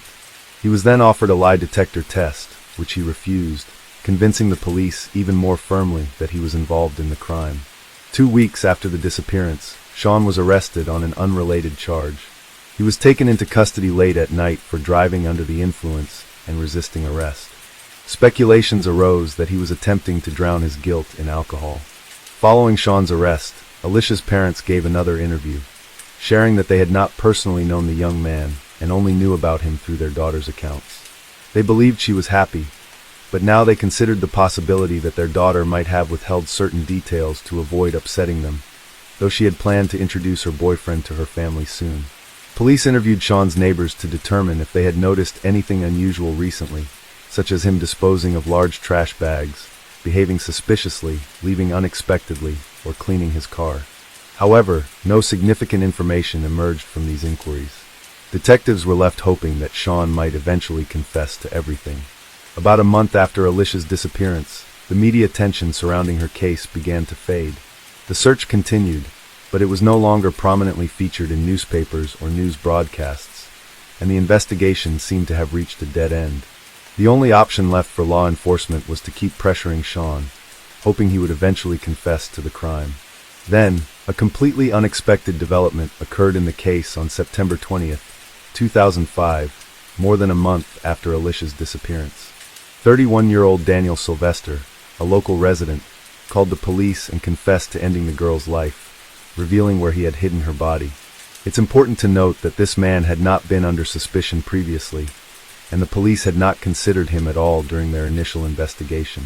At first, it appeared that the man merely sought fame and attention, and had decided to take responsibility for the most notorious case in recent years. However, all doubts were dispelled when the police discovered the girl's body at the location he had specified. Daniel Sylvester was an unemployed recluse who lived in his mother's house, which was adjacent to the Ross family home. The two properties were separated by overgrown shrubs, creating a nearly impenetrable barrier. Despite living virtually side by side for their entire lives, Daniel and the victims had never interacted before. Alicia had seen Daniel on his property a few times, and considered him mentally unwell due to his strange behavior. The police had not shown an interest in Daniel earlier, as he seemed to be a reclusive and isolated individual who had not drawn attention to himself. Daniel had significant social challenges from a young age. He struggled to make friends, was ridiculed at school, and every effort to form relationships ended in complete failure, leading him to develop a deep resentment towards women. As a child, girls would call him a loser and say they would never associate with someone like him. At age 8, Sylvester was diagnosed with a social behavioral disorder and had been under ongoing psychological treatment, but the therapy did not provide much improvement. In his teenage years, he confessed that he had fantasies of suddenly attacking and overpowering a girl, which excited him. However, specialists were confident that these fantasies would remain just that and not manifest into real actions. After finishing school, Daniel stopped attending therapy sessions, decided not to continue his education, and became a recluse. He lived in his mother's house, isolating himself from the outside world, spending his days sitting in his room, often on adult websites, and occasionally venturing out in the evenings to secretly watch his neighbors, peeping into their windows. He particularly enjoyed watching when someone was engaged in sexual activity, as this spectacle excited him. Yet, Daniel remained a virgin well into his 30s, satisfying his desires through solitary activities. The neighbors hardly ever saw him, and thus considered him a harmless guy. Initially, Sylvester claimed that the girl's was accidental, and he hid the body to avoid punishment. According to him, when he realized the girl showed no signs of life, he placed her in the trunk of his mother's car and drove about 50 miles out of town, hiding the body in a bushy ravine by the side of a country road. 3 weeks later, fearing that the body would be discovered, he moved it in the middle of the night, even further away, to a deserted area. The body was found in the place Daniel indicated, thereby dispelling the last doubts about his guilt. However, the condition of the remains indicated that the girl had been dealt with extreme cruelty. The injuries were such that it looked as if she had been hit by a car. An autopsy showed that Alicia had nearly all her ribs broken, her neck and both arms, and also suffered extensive closed cranial trauma with internal bleeding. The exact cause of death could not be determined, but at least 3 injuries were incompatible with life. Forensic experts were shocked, as they had never encountered anything like it before. It was necessary to clarify the circumstances and chronology of events on that fateful evening, to determine how exactly the girl received her injuries. The convict initially claimed that he had an argument with his neighbor on a bush-covered path between their homes. During the verbal altercation, the neighbor called him a loser, which angered him, and he struck her on the head. When she fell, he kicked her several times in the chest. Realizing she was not breathing, he decided to hide the body and then moved it again when the search area expanded. However, there were missing details and specifics in his story that did not add up. It was unclear what Daniel was doing at his neighbor's house at night, why they began arguing, and what caused such a brutal beating. The evidence found at the scene was laid out in a straight line, making it challenging to reconstruct the full sequence of events. The investigation revealed that Sylvester had gone out to observe his neighbors. He noticed that Alicia's boyfriend had come over, and he approached their house closely as the couple was being intimate. He watched them from a window, then moved back to the bushes but did not leave. As midnight approached, the lovers went outside and kissed by the gate, just a couple of feet away from the observing neighbor. When Sean left, the girl returned to the yard and noticed Daniel. She became very angry, realizing that he had been spying on her and her boyfriend all this time. She started yelling at him, calling him a pervert and demanding that he leave immediately. Finally, Alicia called him a loser, which acted as a trigger for Sylvester, as that was exactly what other girls had called him during his childhood. Filled with rage, Sylvester punched the girl forcefully on the head and knocked her to the ground. She tried to resist and grabbed her attacker's hair, but he began to choke her. When his grip loosened, Daniel quickly stood up and began kicking Alicia while she was lying down, primarily striking her chest, back, neck, and head. Forensic experts later counted 33 fractures on the victim's body and extensive internal bleeding. When the man realized his neighbor was dead, he moved her body to his garage, undressed her, and then masturbated to relieve the tension, according to his testimony. The examination confirmed that Sylvester did not violate the body. He then placed the corpse in the trunk of his mother's car and took it to a remote location outside the city. Upon returning home, the criminal took a shower, changed clothes, and behaved as if nothing had happened. His clothes, the victim's belongings, and the towels he used to clean the crime scene were packed in trash bags and disposed of. The trial and sentencing proceedings began only in April 2007, at which time new details were made public. The defendant confessed that he had ended his neighbor's life, but he and his lawyer insisted that it was unintentional. The defense demanded a psychiatric evaluation, arguing that Daniel was mentally ill and should not be held accountable for his actions, suggesting he be treated in a clinic instead of being incarcerated. However, the prosecution argued that despite his mental illness and anger management issues, Sylvester acted with full knowledge of the consequences of his actions. He kicked the girl mercilessly with all his might, knowing it would likely result in her death. Nevertheless, the court-ordered psychiatric evaluation confirmed that the defendant could indeed be considered fully responsible for his actions. Regarding the items found in the backyard, Daniel never admitted to having placed them there, arranged in a straight line. On May 7, 2007, the defendant was found guilty of a second-degree crime and sentenced to life imprisonment, with the possibility of parole after 16 years. A year later, Canadian singer-songwriter Kathleen Edwards wrote a song titled Alicia Ross, which portrayed the events from the young woman's perspective during the final moments of her life. In March 2008, the United States witnessed a significant political scandal that captivated the nation and led to the resignation of a prominent political figure. Eliot Spitzer, the then governor of New York, was implicated in a high-profile prostitution scandal that not only ended his political career, but also sparked widespread discussions about ethics, legality, and the personal conduct of public officials. Eliot Spitzer had built his reputation as a formidable prosecutor and a champion of ethical governance. As New York's Attorney General prior to becoming governor, he was known for his relentless pursuit of corporate malfeasance and corruption. His aggressive approach earned him the nickname Sheriff of Wall Street. However, in a dramatic turn of events, Spitzer found himself on the other side of the law. The scandal came to light on March 10, 2008, when the New York Times reported that Spitzer had been a client of a high-end prostitution service known as the Emperor's Club VIP. The investigation revealed that Spitzer had arranged for a rendezvous with a prostitute named Kristen at a Washington, D.C. hotel in February 2008. This revelation was particularly shocking given Spitzer's previous efforts to combat organized crime and prostitution during his tenure as Attorney General. The federal investigation into the prostitution ring had been ongoing for several months. Authorities had intercepted communications that eventually led them to Spitzer. The case was initially focused on the Emperor's Club VIP's operations, but as investigators delved deeper, they discovered that one of the clients, referred to as Client 9, was none other than Governor Spitzer. The legal implications for Spitzer were severe. Engaging in prostitution is illegal in most parts of the United States, and transporting someone across state lines for the purpose of prostitution could potentially violate the Mann Act, a federal law that prohibits interstate transportation of individuals for immoral purposes. While Spitzer was not immediately charged with a crime, the political and personal fallout was swift and unforgiving.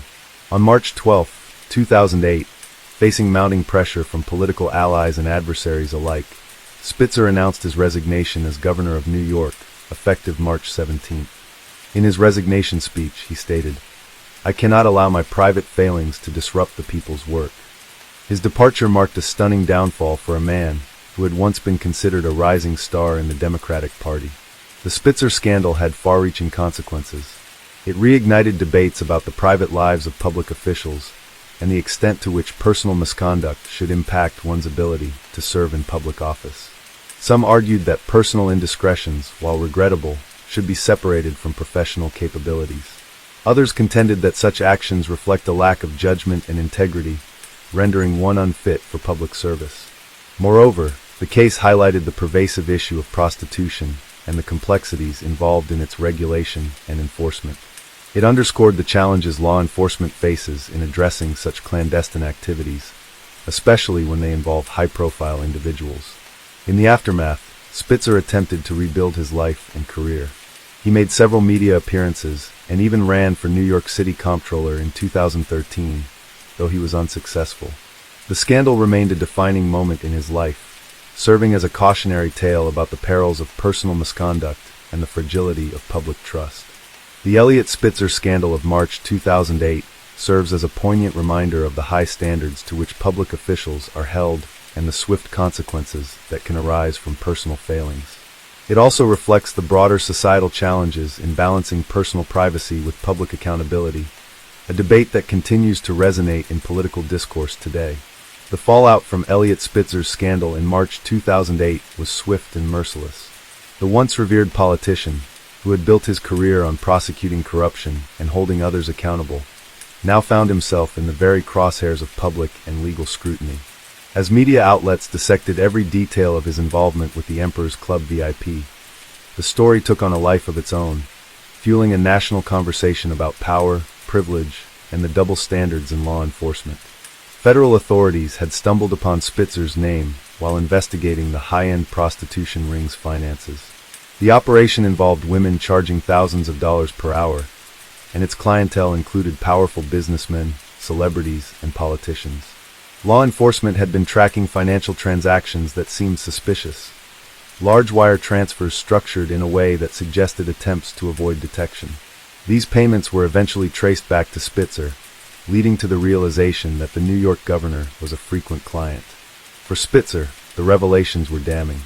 Investigators uncovered evidence that he had used an alias, George Fox, to arrange his illicit meetings.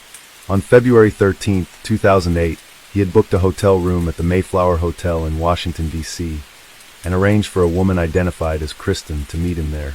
Bank records showed that he had wired $4,300 for the encounter, a staggering sum that raised even more questions about the extent of his involvement with the escort service. In the days following the news, Spitzer's allies abandoned him. Political supporters who had once praised his integrity quickly distanced themselves, unwilling to be associated with the scandal. The Democratic Party, already navigating a contentious election year, saw Spitzer's downfall as an unnecessary distraction.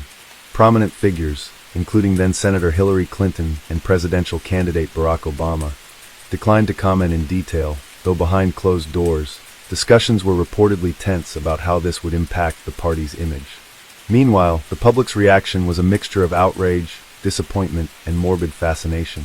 Some saw Spitzer as yet another hypocritical politician brought down by his own vices, while others questioned whether such personal failings should be enough to destroy a career. Comparisons were made to previous political sex scandals, including Bill Clinton's affair with Monica Lewinsky, but Spitzer's case stood out due to his history of aggressively prosecuting prostitution rings in New York. That irony was not lost on the public or the press. The scandal also had devastating effects on Spitzer's personal life. His wife, Silda Wall Spitzer, stood by his side as he delivered his resignation speech on March 12, but it was clear their marriage had been severely damaged. The image of Silda looking visibly strained beside her husband became one of the defining visuals of the scandal, symbolizing the collateral damage of political and personal betrayals. Years later, the couple would quietly divorce, further solidifying the long-term consequences of Spitzer's actions. Legally, Spitzer faced a precarious situation. While prostitution itself was illegal in most states, the greater concern was whether he had violated the Mann Act, which prohibits transporting individuals across state lines for the purpose of prostitution. However, after extensive legal discussions, federal prosecutors decided not to press charges against him, citing insufficient grounds for a criminal case. Spitzer, despite escaping legal consequences, had still suffered an irreparable blow to his career and reputation. As the scandal unfolded, deeper discussions emerged about the world of high-end escort services and the blurred lines between legality, morality, and discretion. The Emperor's Club VIP was not an ordinary prostitution ring. It catered to the wealthy elite, providing an air of exclusivity that shielded its operations from the public eye. Its exposure in the Spitzer scandal raised questions about how many other influential figures might have been involved, though few names ever became public. For Spitzer, the road to redemption was uncertain. Some believed that, given time, he could make a political comeback. Others viewed him as irreparably tarnished, a cautionary tale of hubris and hypocrisy. As he retreated from the public eye in the immediate aftermath of his resignation, one thing was certain. The man who once wielded immense power had now become a symbol of self-inflicted downfall. In the months following his resignation, Eliot Spitzer largely withdrew from public life, but his name remained synonymous with scandal. The political world quickly moved on, but for Spitzer, the consequences of his actions lingered. He was no longer the feared prosecutor or the ambitious governor with presidential potential. Instead, he was Client 9, the man who had destroyed his career with a single reckless decision. Despite his public disgrace, Spitzer did not remain in isolation for long. By 2009, he began making appearances on television as a political analyst, offering commentary on legal and financial issues. While some dismissed him as a fallen politician attempting to stay relevant, others noted his sharp intellect and deep understanding of governance. Networks saw value in his insights, and soon Spitzer found a new platform, this time not as a lawmaker but as a media personality. In 2010, Spitzer took a bold step in his comeback attempt by co-hosting a primetime political talk show on CNN called Parker Spitzer. The show, however, struggled with ratings, and his attempt to rebrand himself as a political commentator was met with mixed reactions. The public was divided. Some saw him as a knowledgeable and engaging speaker, while others could not forget the scandal that had brought him down. The show was canceled after less than a year, further proving that Spitzer's reputation was still too damaged for a full-fledged return to the public eye. Undeterred, he made another attempt to re-enter politics in 2013 by running for New York City Comptroller, a significant but lower-profile office compared to the governorship. His candidacy sparked intense media coverage, reviving debates about redemption and whether disgraced politicians should be given second chances. However, voters were not ready to forgive. Spitzer lost the Democratic primary to Scott Stringer, a clear sign that his political career was effectively over. Meanwhile, the woman at the center of the scandal, Ashley Dupre, previously known only as Kristen, also faced the public eye. After being thrust into the media spotlight, she gave interviews and eventually transitioned into a new career in the entertainment industry. Unlike Spitzer, she managed to distance herself from the scandal more effectively, eventually marrying and starting a family. The Emperor's Club VIP, the escort service that had led to Spitzer's downfall, was dismantled. Several individuals involved in its operation were arrested and charged, though their sentences were relatively light compared to the enormous consequences Spitzer faced. The scandal served as a reminder of the double standards in public life. Those in power often suffer more from public humiliation than from legal penalties. As years passed, Spitzer faded from political relevance, though he continued to make occasional headlines. His personal life remained complicated. His marriage to Silda Wall Spitzer officially ended in divorce, and he later became embroiled in other controversies, including allegations of assault by a woman in 2016, though no charges were filed. The Spitzer scandal was more than just another political downfall. It was a case study in how power, ambition, and personal failings can collide with devastating consequences. His story became a cautionary tale about the fragile nature of public trust and the relentless scrutiny faced by those in positions of authority. In the end, Eliot Spitzer's legacy remains one of contradiction. He was a brilliant prosecutor, a reformist governor, and an advocate for justice. Yet he was also a man who succumbed to the very temptations he once sought to eliminate. His rise and fall serve as a reminder that in politics, as in life, reputation is both a shield and a sword, one that can be lost in an instant with little chance of recovery.